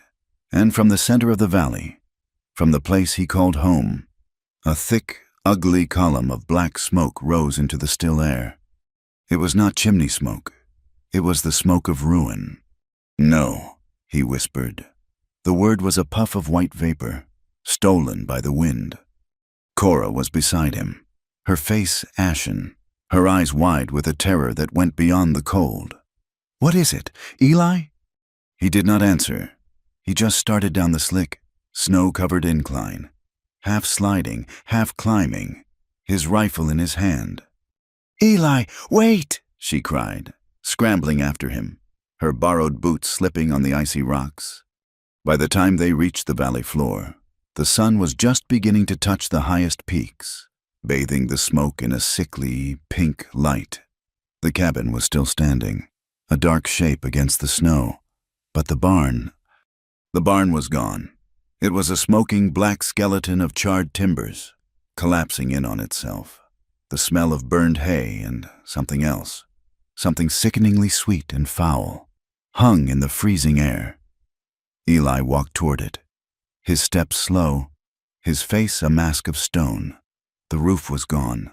The walls were gone. Just the blackened foundation stones and a heap of smoldering ruin. He saw a shape near what was once the door. He stopped. It was his mule. Bess. She had not been inside. They had dragged her out, shot her, and left her lying in the snow. Cora let out a small, strangled cry, her hand flying to her mouth. Eli's jaw worked. He had owned that mule for 10 years. She had helped him build this ranch. He turned from the barn and walked to the cabin. The front door was scarred with axe marks, but it had held. Nailed to the center of the door, just below the latch, was a piece of crude, torn paper. A single nail, driven deep into the wood, held it fast. 4 words were scrawled on it in charcoal. "Hand over the bitch." Eli stared at it. He did not move for a long time. Then, very slowly, he reached out and tore the paper from the nail. He crumpled it in his fist. "The well," he said, his voice a dead, flat rasp. He walked to the wellhead, his boots crunching in the silent, violated snow. He grabbed the rope and began to haul up the bucket. It was heavy. When the bucket breached the top, he stopped. Floating in the icy water was a dead rabbit, its fur matted, its belly swollen. The water underneath was cloudy with a whitish, oily film. Poisoned. They had burned his barn, killed his mule, poisoned his water, and left their calling card. They had declared war. Eli let the bucket drop, the splash echoing in the silent morning. He turned, not to Cora, but to the south, to the endless, snow-covered ridges where they were hiding. "Cora," he said, his voice quiet, "get your things from the rocks. Bring them to the cabin. We'll have to boil snow to drink, but we can't stay out there. We'll freeze before they even come back." "Eli, this is—" she began, her voice trembling. "This is my fault. This is all—" "Do as I say," he commanded, his voice cutting her off. He did not look at her. He was already walking toward the wood pile, axe in hand, his movements stiff, mechanical. He began to chop wood with a slow, terrible rhythm, each thud of the axe a hammer blow against the silence. He had to try. He had to know where he stood. He left Cora in the cabin, the door bolted, his spare rifle in her hands. He saddled his roan, the last living thing on this ranch besides himself, and rode east. His nearest neighbor, Samuel Anderson, lived 5 miles over the ridge. They were not friends, but they were neighbors. They had helped each other raise barns, had shared coffee when their paths crossed. Anderson was a hard man, but fair. Eli rode up to the Anderson ranch. It was untouched. The barn was standing. Smoke rose cleanly from the chimney. He dismounted, walking to the porch. The door opened before he could knock. Samuel Anderson stood there, his own rifle in his hand, his face grim. His wife, Martha, peered from behind him, her face pale with fear. "Sam," Eli said, nodding. "Eli," Anderson's voice was cold. "you shouldn't be here." They burned my barn. Sam killed my mule, poisoned my well. I heard. Anderson said. He did not sound surprised. Heard you rode into Three Forks. Heard you brought trouble. Heard you shot Sheriff Bryce. She shot him to save my life, after Judge Miller refused to even hear her. That's not what we heard, Anderson said, his grip tightening on his rifle. We heard you brought a whore from Casper to town, a fugitive who stabbed a judge. We heard you drew on the law. We heard there's a posse out, led by Sheriff Grady himself, and they got a warrant for your arrest. Tate, for harboring a criminal, for attempted murder. She's not a criminal, Sam. She's a victim. They're hunting her for telling the truth. Anderson shook his head, a slow, sad gesture. That ain't my concern. My concern is my wife, my land. The law is the law. Eli and that brand she wears, that's the mark of sin. I won't have it on my property. I won't have Grady's posse coming here, looking for you. You ride on. We can't help you. Sam, Eli pleaded, his voice cracking for the first time. I just need water, a side of bacon. They're trying to starve us out. You brought this on yourself, Martha Anderson cried from behind her husband. Bringing that filth here. You dishonor your wife's memory. Eli Tate, you dishonor this valley. Get gone before you bring them down on us. Two. Eli looked at their two faces, closed and hard with fear and judgment. He saw no help there. He saw no neighbor. He saw the town, the world, the law. He was alone. He turned without another word. He mounted his horse and rode away. When he returned to the cabin, it was dusk. He was empty-handed. Cora was waiting. The rifle pointed at the door until she heard his voice. She let him in, and he bolted the door behind him. The cabin was cold. The small fire in the stove barely enough to keep them from freezing. They said no, she stated. It was not a question. She saw the answer in his face, in the slump of his shoulders. They said no, he confirmed. He sat at the table, his head in his hands. The silence stretched. The weight of what he had done, what they had done, settled on him. He was an outcast. He had lost everything. Eli? Her voice was quiet, but it was not the voice of the broken girl he had found in the snow. It was steady. You have to take me in. He raised his head, his eyes dull. What? Take me to them, to Grady. Hand me over. Tell them you were forced. Tell them I threatened you. They'll let you go. They'll give you your life back. This is your home. You can rebuild the barn. You can clean the well, but not if you're dead. This is my fight, not yours. She was offering him an escape. She was offering him his life in exchange for hers. He stood up. He walked to her, not in anger, but with a slow, gathering intensity. He was a man who had been hollowed out by grief, a man who had been walking dead for 2 years, and in her words, in her sacrifice, he saw the spark he had been missing. It was not a spark of hope. It was a spark of pure, unadulterated rage. He grabbed her by the shoulders. His grip was hard, almost painful. Listen to me, he said, his voice a low, shaking growl. They took my wife, this valley, this land. It took her from me. And I let it. I hid. I let the grief eat me alive. I let them. I let this world win. He pulled her closer, his eyes burning into hers. They burned my barn. They killed my last animal. They poisoned my water. And now they think they can just take you. They think I'm so broken that I'll hand you over, just to save my own hide. He shook his head, a small, violent motion. No, I am done hiding. I am done running. I buried my wife in this valley. I'll bury every last one of them before I give you up. He meant it. Cora saw it in his eyes. This was not a promise of protection. It was a vow of war. He was not just saving her. He was saving himself. He was choosing to fight, to live, even if it killed him. His words broke the last dam inside her. The secret she had held back, the one that was too painful, the one that defined her more than any brand, spilled out. "They took my daughter."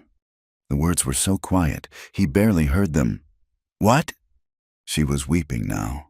The silent, terrible tears she had cried in the barn. That's why I'm like this. Why I have the brand." She pulled away from him, sinking onto the cot. "I wasn't always this. I was 16. I had a baby, a little girl. Her father, he was just a boy. From a ranch. He left. I had nothing. I stole bread from a baker just to eat." She was rocking back and forth, holding herself. "They caught me, the law. They said I was an unfit mother, a thief, as punishment. They took her from me. They sold her, like a calf, to a family, going east. I don't even know where. I don't even know her name." She looked up at him, her face a ruin of grief. "And they sold me, to the magpie's nest. That was my punishment. They said I had a debt to pay to society. They branded me. I was 16. I've been there ever since. Until I ran." She took a shuddering breath. "When I saw that judge, with Lily was so young. She was just like I was. And I couldn't let it happen again. I couldn't let them take another one." Eli stood, poleaxed. He had seen her as a victim, as a survivor. He had not seen her as a mother.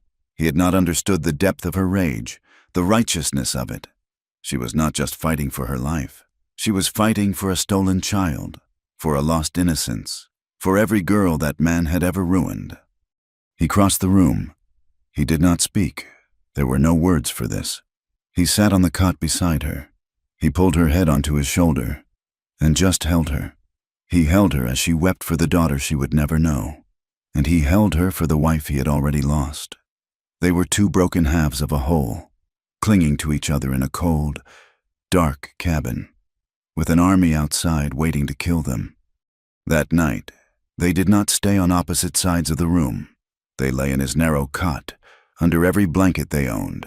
The cold was a physical presence, a monster trying to get in. But in the cot, there was a small, fierce heat. He kissed her. It was not the kiss of passion, not the hesitant, trembling kiss of their first night. It was a kiss of profound, aching sadness. It was a kiss of farewell. It was a kiss that said, "I see you, I know you. You are not alone." They made love. It was not to forget the pain. It was to defy it. It was a desperate, silent promise to each other. A promise that they were alive, that they were real, that they mattered. In a world that had branded her as property and him as a ghost, they made love to prove they were human. It was not a release. It was a promise. A promise that no matter what happened in the morning, they had this one true, lasting thing. In the morning, the resolve had set. The grief was still there, but it was now a foundation, not a flood. "We can't win a gunfight," Eli said, his voice flat as he boiled snow for coffee. "There's too many of them." "I know," Cora said. She had an idea. It was a cold, terrible sliver of a plan. "But you said there was that Quaker woman, Abigail Finch, the one who helps women." "She can't help us now," Eli said. "We're past that." "Maybe not," Cora said. "But she's north. They are south. If we could get word to her, not for passage, for help, for a witness, for someone who isn't from this valley." It was a slim chance, a desperate one. Eli thought of Jed, the old trapper who lived in the high rocks, a man who owed him. It took him a full day. He slipped out on the roan at first light, riding north, staying high in the timber. He found Jed's lean-to. He gave the old man his last $5 and the letter. A single page, telling Abigail Finch everything. About Cora, about Judge Hemlock, about Sheriff Grady. He begged for a witness, for someone. He waited 2 days. They holed up in the cabin, rationing the last of their jerky. Listening, the posse was out there. They could feel them, but they were not rushing in. They were sweeping the area, cold, methodical, certain of their prey. On the 3rd day, Jed returned. He came in the dark, a shadow at the door.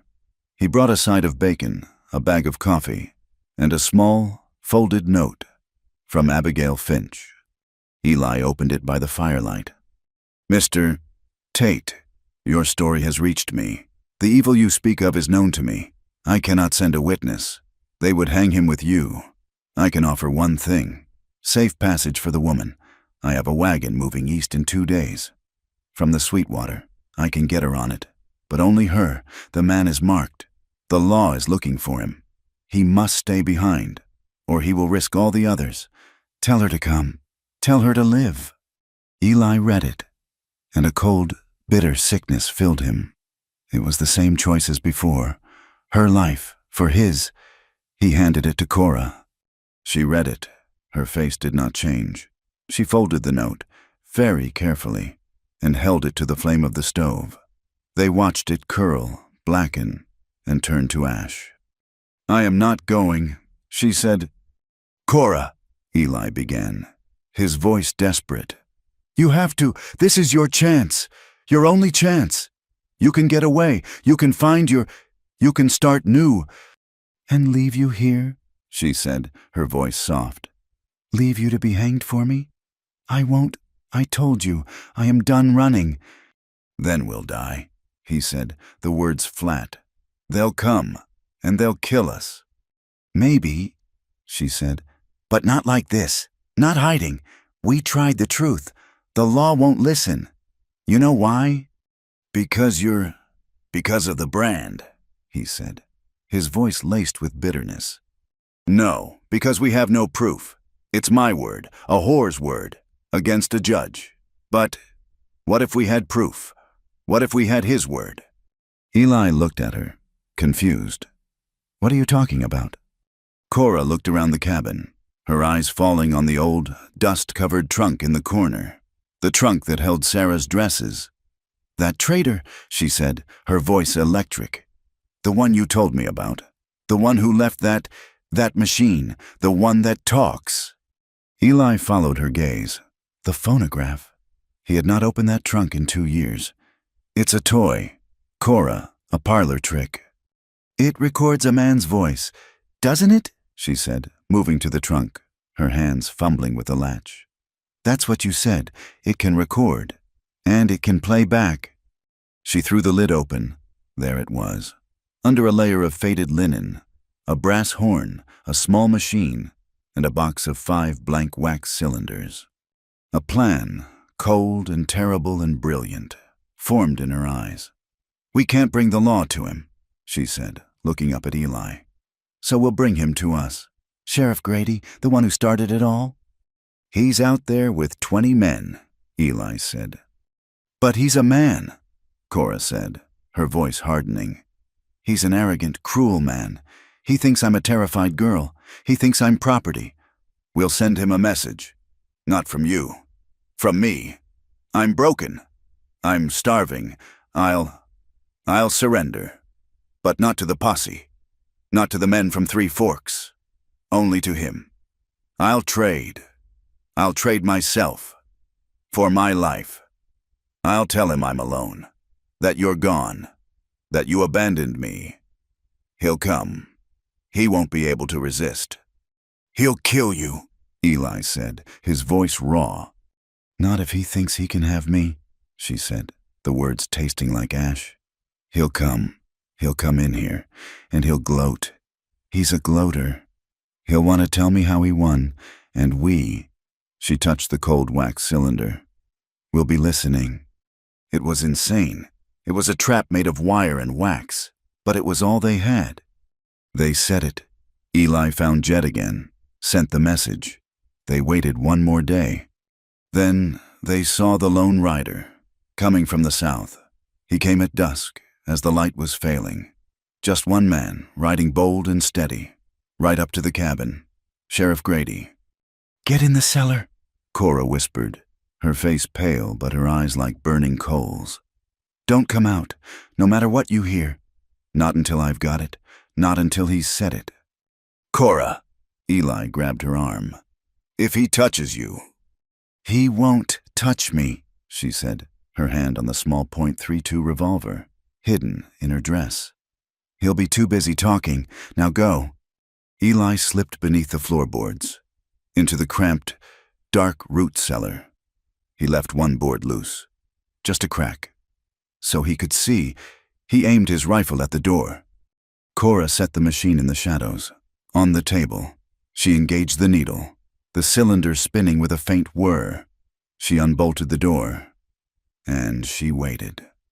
The door kicked open. Sheriff Grady filled the doorway, a big, broad-shouldered man in a heavy buffalo coat. He was smiling, a cruel, satisfied twist of his lips. He was drunk. The smell of whiskey filled the small room. "Well, well," he boomed, stepping inside, his spurs ringing on the floor. "Look at the little lost bird. Cold, are we? Hungry?" Cora cringed, pulling her shawl around her, making herself small. "Sheriff Grady, thank God, I'm so scared. That man, Tate, he left me. He ran. He took his horse and he ran." "Did he now?" Grady laughed, a short, barking sound. He walked to the stove, warming his hands. He did not seem to notice the machine in the shadows. "Can't say I blame him. Harboring you?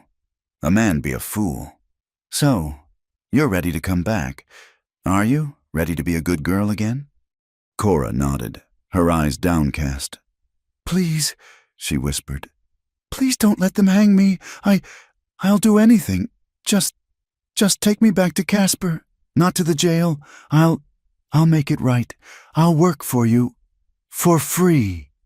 Grady's smile widened. He was enjoying this. He unbuttoned his coat.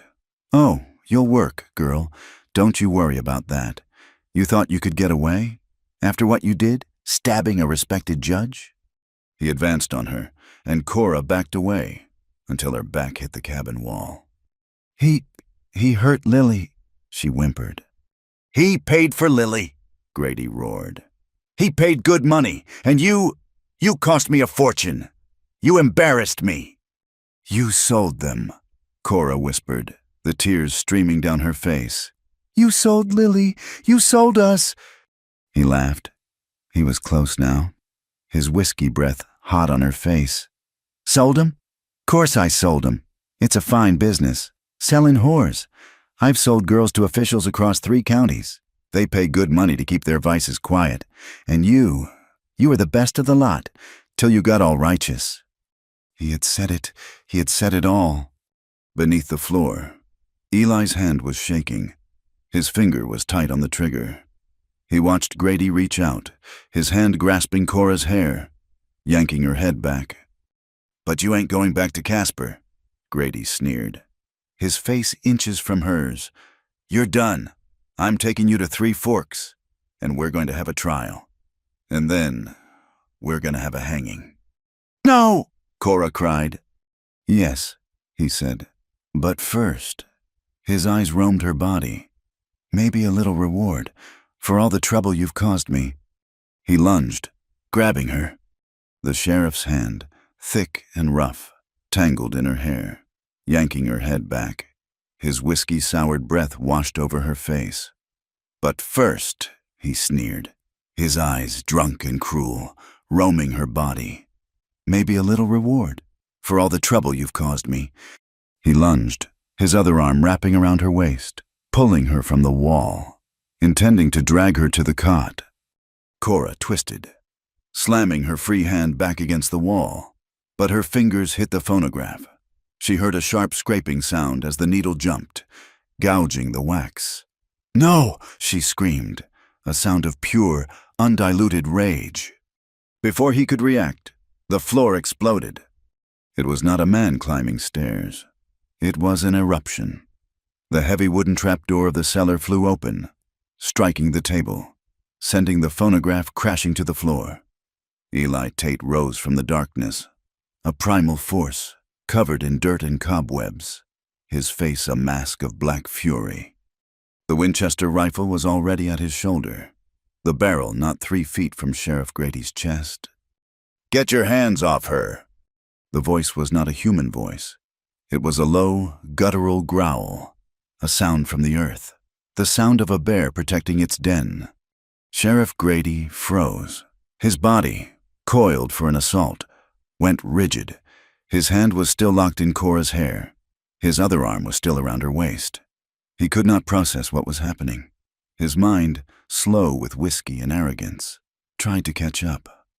"Tate!" he choked out, his face, which had been flushed with power, draining to a sickly, mottled gray. You were gone," she said. "I was here," Eli said, his voice shaking with the effort of not pulling the trigger. I heard it all."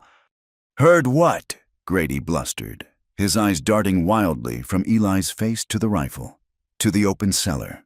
I'm arresting a fugitive. This is law."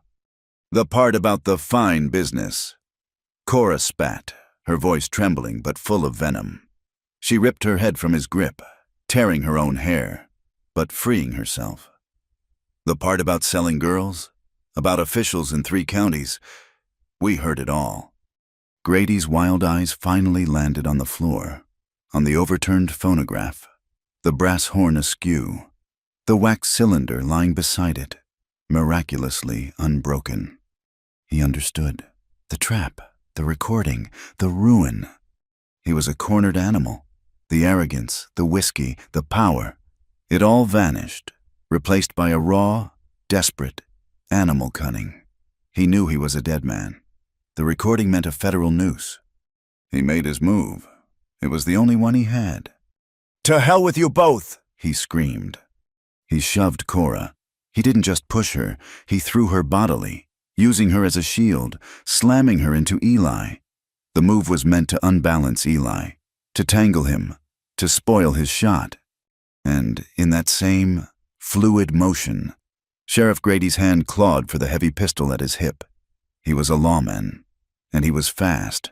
His gun was clearing the holster as Cora stumbled. Eli tried to catch her, his rifle shifting, his aim broken. Sheriff Grady drew first. But he had forgotten Cora. She was not a victim, not anymore. As he threw her, she did not stumble away. She twisted, her feet finding the floor. The small .32 caliber revolver was already in her hand. She had held it, clutched tight in her skirt, since the moment he had walked in. He was bringing his pistol up, aiming at Eli. Cora raised her arm, her hand steady, and pulled the trigger. The sound was flat, final, and deafeningly loud in the small cabin. Sheriff Grady stopped. His body jerked, a single, violent spasm. He looked down. A small, dark hole had appeared on his vest, just over his heart. He looked up at Cora, his mouth open, a look of profound, stupid surprise on his face. He did not speak. He just fell. He crashed backward, a heavy, boneless weight, his head striking the leg of the cot with a dull, wet thud. He did not move again. The silence that rushed in was absolute. It was heavier than the gunshot. The air was thick with a sharp, metallic smell of gunpowder and the sudden, overwhelming stench of death. Cora stood, her arm still outstretched, the smoking pistol in her hand. Her entire body was shaking, a violent, uncontrollable tremor that threatened to tear her apart. Eli moved. He gently took the revolver from her limp fingers, his other hand gripping her arm, holding her up. "It's done," he breathed. "Cora, it's done." He kicked the body. Nothing. He knelt, his fingers searching for a pulse in the sheriff's neck. He looked up at her, his face grim. "He's dead." Cora stared at the man on her floor, the man who had branded her, the man who had sold her, the man who had hunted her. He looked small now, just a crumpled pile of clothes. Eli went to the floor. He knelt, his big, rough hands moving with surprising delicacy. He picked up the wax cylinder, He ran his thumb over it. It was not cracked. It was whole. "You did it," he said, his voice rough with an emotion she could not name. "Aw, you got him. You got the proof." Cora finally looked away from the body, at the small, gray tube of wax in his hand, the key to her life. "Now we ride," Eli said, standing. He was all purpose now. "We leave him. We leave all of it. We don't go to Three Forks. We ride to Cheyenne. We find a man bigger than this. We find a federal marshal." They did not pack. They did not wait. They left the dead man on the floor and the cabin open to the wind. Eli wrapped the phonograph and the precious cylinder in Sarah's blankets, securing it in his saddlebag as if it were a newborn babe. He boosted Cora onto the gray mare, swung onto his roan, and they rode. They rode southeast, into the wind, away from the Valley of Death. They rode for 4 days, pushing the horses, pushing themselves. They skirted towns, slept in the cold, and ate the last of Jed's bacon. They were fugitives, running from a murder. But for the first time in Cora's life, she did not feel hunted. She felt like the hunter. Cheyenne was not a town. It was a city. It roared with the sound of locomotives, hammers, and 1,000 voices. Brick buildings rose 3 stories high. Men in clean suits hurried along wooden sidewalks. Eli and Cora, gaunt, wind-burned, and covered in the trail dust of their escape, looked like phantoms from another, harder world. They found the office of the United States Marshal, a solid brick building near the Union Pacific Depot. The sign on the door read, "Elias Thorne, U.S. Marshal." They walked in. A young clerk in a starched collar looked up, his nose wrinkling at their appearance. "State your business." "We're here to see Marshal Thorne," Eli said, his voice a low rumble. "The marshal is a busy man." The clerk sniffed. "You'll need to—" "We have evidence," Eli said, cutting him off. He was done with small men in small offices. He unslung his saddlebag and placed it on the counter. "We have the recorded confession of Sheriff Grady of Casper. We have him admitting to the abduction and sale of women to officials across 3 counties.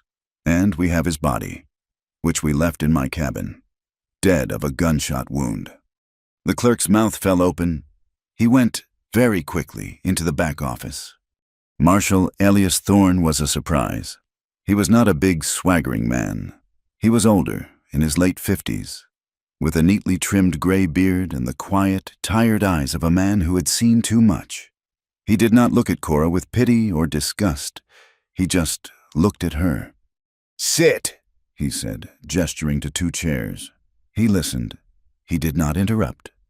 They told him everything, from the magpie's nest to the auction, to the stabbing of Judge Hemlock. They told him about the chase, the burned barn, the poisoned well. They told him about the saloon in Three Forks, the fight, the posse, and they told him about the phonograph, the confession, and the shooting. When they were finished, the marshal's office was silent. "A phonograph," Thorne said, his voice skeptical. "Yes, sir," Eli said. He unpacked the machine and the cylinder. He set it on the marshal's wide oak desk. "You shot him," Thorne said, his gaze settling on Cora. "He drew on Mr. Tate," Cora said, her voice clear and steady. "He grabbed me. I shot him to save my own life, and his—" Thorne nodded. "Set it up." Eli cranked the handle. He placed the needle. The room filled with the sound of static, the hiss of wax, and then— Course I sold him. It's a fine business. Selling whores. I've sold girls to officials across 3 counties. They pay good money to keep their vices quiet." Marshal Thorne leaned forward, his eyes locked on the spinning cylinder. He listened to the entire thing, the gloating, the threats, the sound of Cora's whimper, the arrogance in Grady's voice. When it finished, he sat back, steepling his fingers. "Judge Hemlock," he said, almost to himself. "Sheriff Grady. I've had whispers out of that county for years, rumors of girls vanishing, rumors of—" Auctions. Never had anything solid, just whispers. He tapped the wax cylinder. This is a dead man's voice, and it is very, very solid. He looked at Cora, then at Eli. This will not be a simple thing. Men like Hemlock have powerful friends, but a federal investigation is a different beast. He stood. Mr. Tate, you will be detained on a charge of harboring a fugitive. Miss Cora, you will be detained as a material witness and on a charge of murder, pending an investigation into your claim of self-defense. They spent 3 weeks in the Cheyenne jail. It was not a dungeon. They were kept in clean, separate cells. They were fed. They were safe. Marshal Thorne's men moved with quiet efficiency. They rode to Three Forks. They spoke to Sheriff Bryce, who, faced with a U.S. Marshal, admitted he had seen Eli Tate acting in defense of the girl. They rode to Casper. They found Lily, the girl Cora had defended. Her face was scarred, and she was terrified. But when she was told that Sheriff Grady was dead, she broke down and told the truth about Judge Hemlock. The trial was short. It was held in a federal courtroom. The phonograph was played for a judge in a black robe. Lily testified. Marshal Thorne testified. The judge ruled. The shooting of Sheriff Grady was justifiable homicide. Cora was free. Eli was fined $100 for harboring a fugitive. Marshal Thorne paid the fine himself, calling it a finder's fee. A warrant was issued for the arrest of Judge Hemlock. The Magpie's Nest was raided and shuttered. The long, slow, grinding wheels of justice had begun to turn. They rode back to the valley in the first days of spring. The snow was in full retreat. The earth a muddy, promising brown. The air smelled of wet pine and new life. The cabin was just as they had left it, cold and silent. The dark stain was still on the floor. Eli took a bucket and a brush and scrubbed the floorboards until his knuckles were raw. Cora threw open the window, letting the clean, cold air sweep the last trace of death out of their home. The ranch was a wreck. The barn was a pile of charred timbers. The well was still foul, but they were not broken. One evening, just as the sun was bleeding purple into the peaks, Cora went to the trunk that held Sarah's things. She pulled out the one thing that was hers, the torn, filthy calico dress she had arrived in. She took it to the ruin of the barn. Eli followed, carrying a can of kerosene. She built a small pile of the rags. She stood before him, and with a steady hand, she unbuttoned the flannel shirt she wore. She pushed it off her left shoulder, bearing the ugly, twisted brand that had been her entire identity. "It's the last part," she said. Eli struck a match and lit a dry branch, holding it out. She took the burning branch. She did not set fire to the clothes. Not yet. She pressed the flaming end of the wood against her own skin, against the brand. She let out a long, hissing breath, the smell of searing flesh sharp in the twilight. Tears of pure, cleansing pain streamed down her face, but she did not cry out. She held the flame there, her jaw clenched, until the M was gone, replaced by a raw, red, clean burn, a scar of her own choosing. Only then did she drop the branch onto the pile of clothes. Eli poured the kerosene. The flames leapt up with a whoosh, a bright, hungry orange against the darkening sky. She watched until the last scrap of calico was ash. "They don't own me now," she whispered. Eli put his arm around her shoulders and held her. They rebuilt. It was slow. They had no money for a new barn, but Eli hauled the poisoned water from the well, bucket by bucket, until it ran clear and cold. He bought a new mule in Three Forks, a town that now looked at him with a mix of fear and respect. He bought 2 sheep, and they planted. It was late, but he had a small bag of winter wheat. They walked the south field together. Cora, with her apron full of seed, would drop the grain, and Eli would walk behind her, covering it with earth. It was hard work. It was the work of the living. The snows would come again. They always did, but the cabin was warm. It smelled of baking bread and fresh scrubbed pine. It was full. Months passed. The thin crop of wheat was harvested. The first snows of the next winter had already kissed the high peaks. It was late October, the air sharp and cold. Cora was in the cabin, kneading dough for the evening's bread. Eli was outside, finally setting the foundation for a new, smaller barn. He heard it first, the creak of wheels. He grabbed his axe, his heart lurching. Strangers were still a threat. He walked to the end of the valley road. It was not a posse. It was a large, canvas-covered wagon, pulled by 4 tired horses. The side was painted with faded letters, Children's Aid Society, East. A woman in a severe black bonnet was driving. She pulled the horses to a halt when she saw Eli. "Sir," she said, her voice clipped and tired. "I am Mrs. Fry. We are transporting orphans east. Our wagon has a cracked axle. I saw your smoke. I must beg shelter for the night, just for the children. We have our own food. We will be no burden." "Of course," Eli said instantly, his relief palpable. "The cabin is warm. Bring them in." Cora came to the door, wiping flour from her hands. Mrs. Fry went to the back of the wagon. "All right, children, out you come, and mind your manners." 6 of them. They were small, pale, and shivering, dressed in identical gray wool.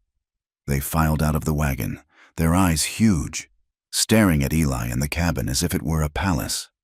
"Oh, you poor things," Cora murmured, her heart breaking. "Get them inside. Get them by the fire." She and Eli ushered them in, sitting them on the hearth, wrapping them in blankets. Cora heated water and mixed it with molasses, handing it out in tin cups. The children drank, silent and watchful. Cora was tending to the last one, the smallest, a little girl, who sat apart from the others. She couldn't be more than 4, maybe 5. She had pale, straw-colored hair and wide, serious blue eyes. She was humming, a tiny, absent-minded tune. Cora froze. The cup in her hand trembled. She knew that tune. It was nothing. A little 6-note melody.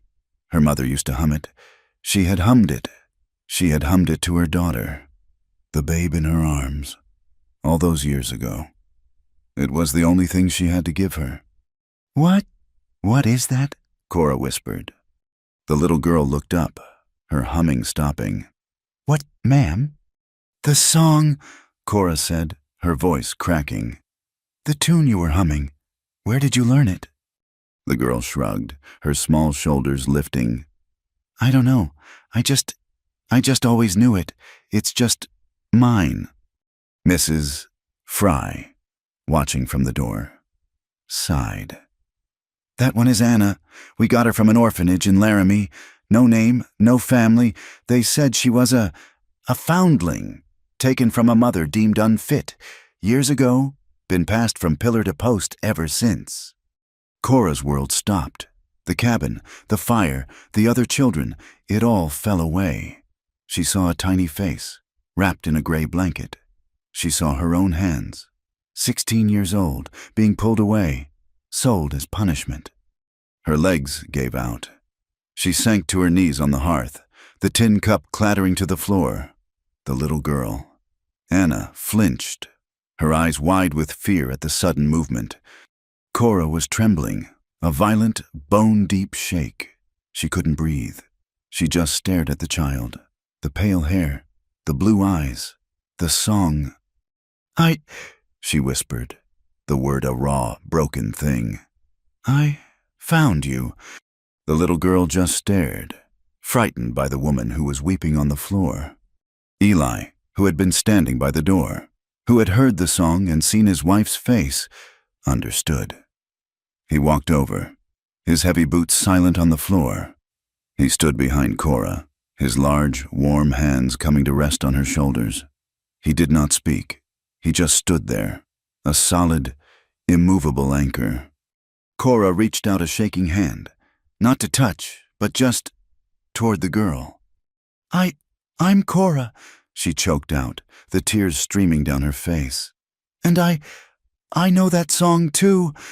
The little girl watched her, her fear slowly giving way to a deep, profound curiosity. She looked at the woman on the floor, and then at the big, quiet man standing behind her, very, very slowly. She reached out her own small, chapped hand, and her fingers grazed Cora's tear-wet cheek. The fire crackled in the hearth. Outside, the wind howled, the first true blizzard of the season. The storm had come again, but inside the small cabin, the family sat together in the warmth. The long, dark winter of their lives was finally, truly, passing. Thank you for listening to It's Swelling Fast. We truly appreciate you spending your time with us here at From Wild West. We'd love to know where you're listening from. Please drop a comment and say hello. If you enjoyed this story, please consider subscribing to From Wild West so you don't miss the next one. And finally, share your thoughts in English. What did you think of Cora's journey? We read every comment. Thanks again.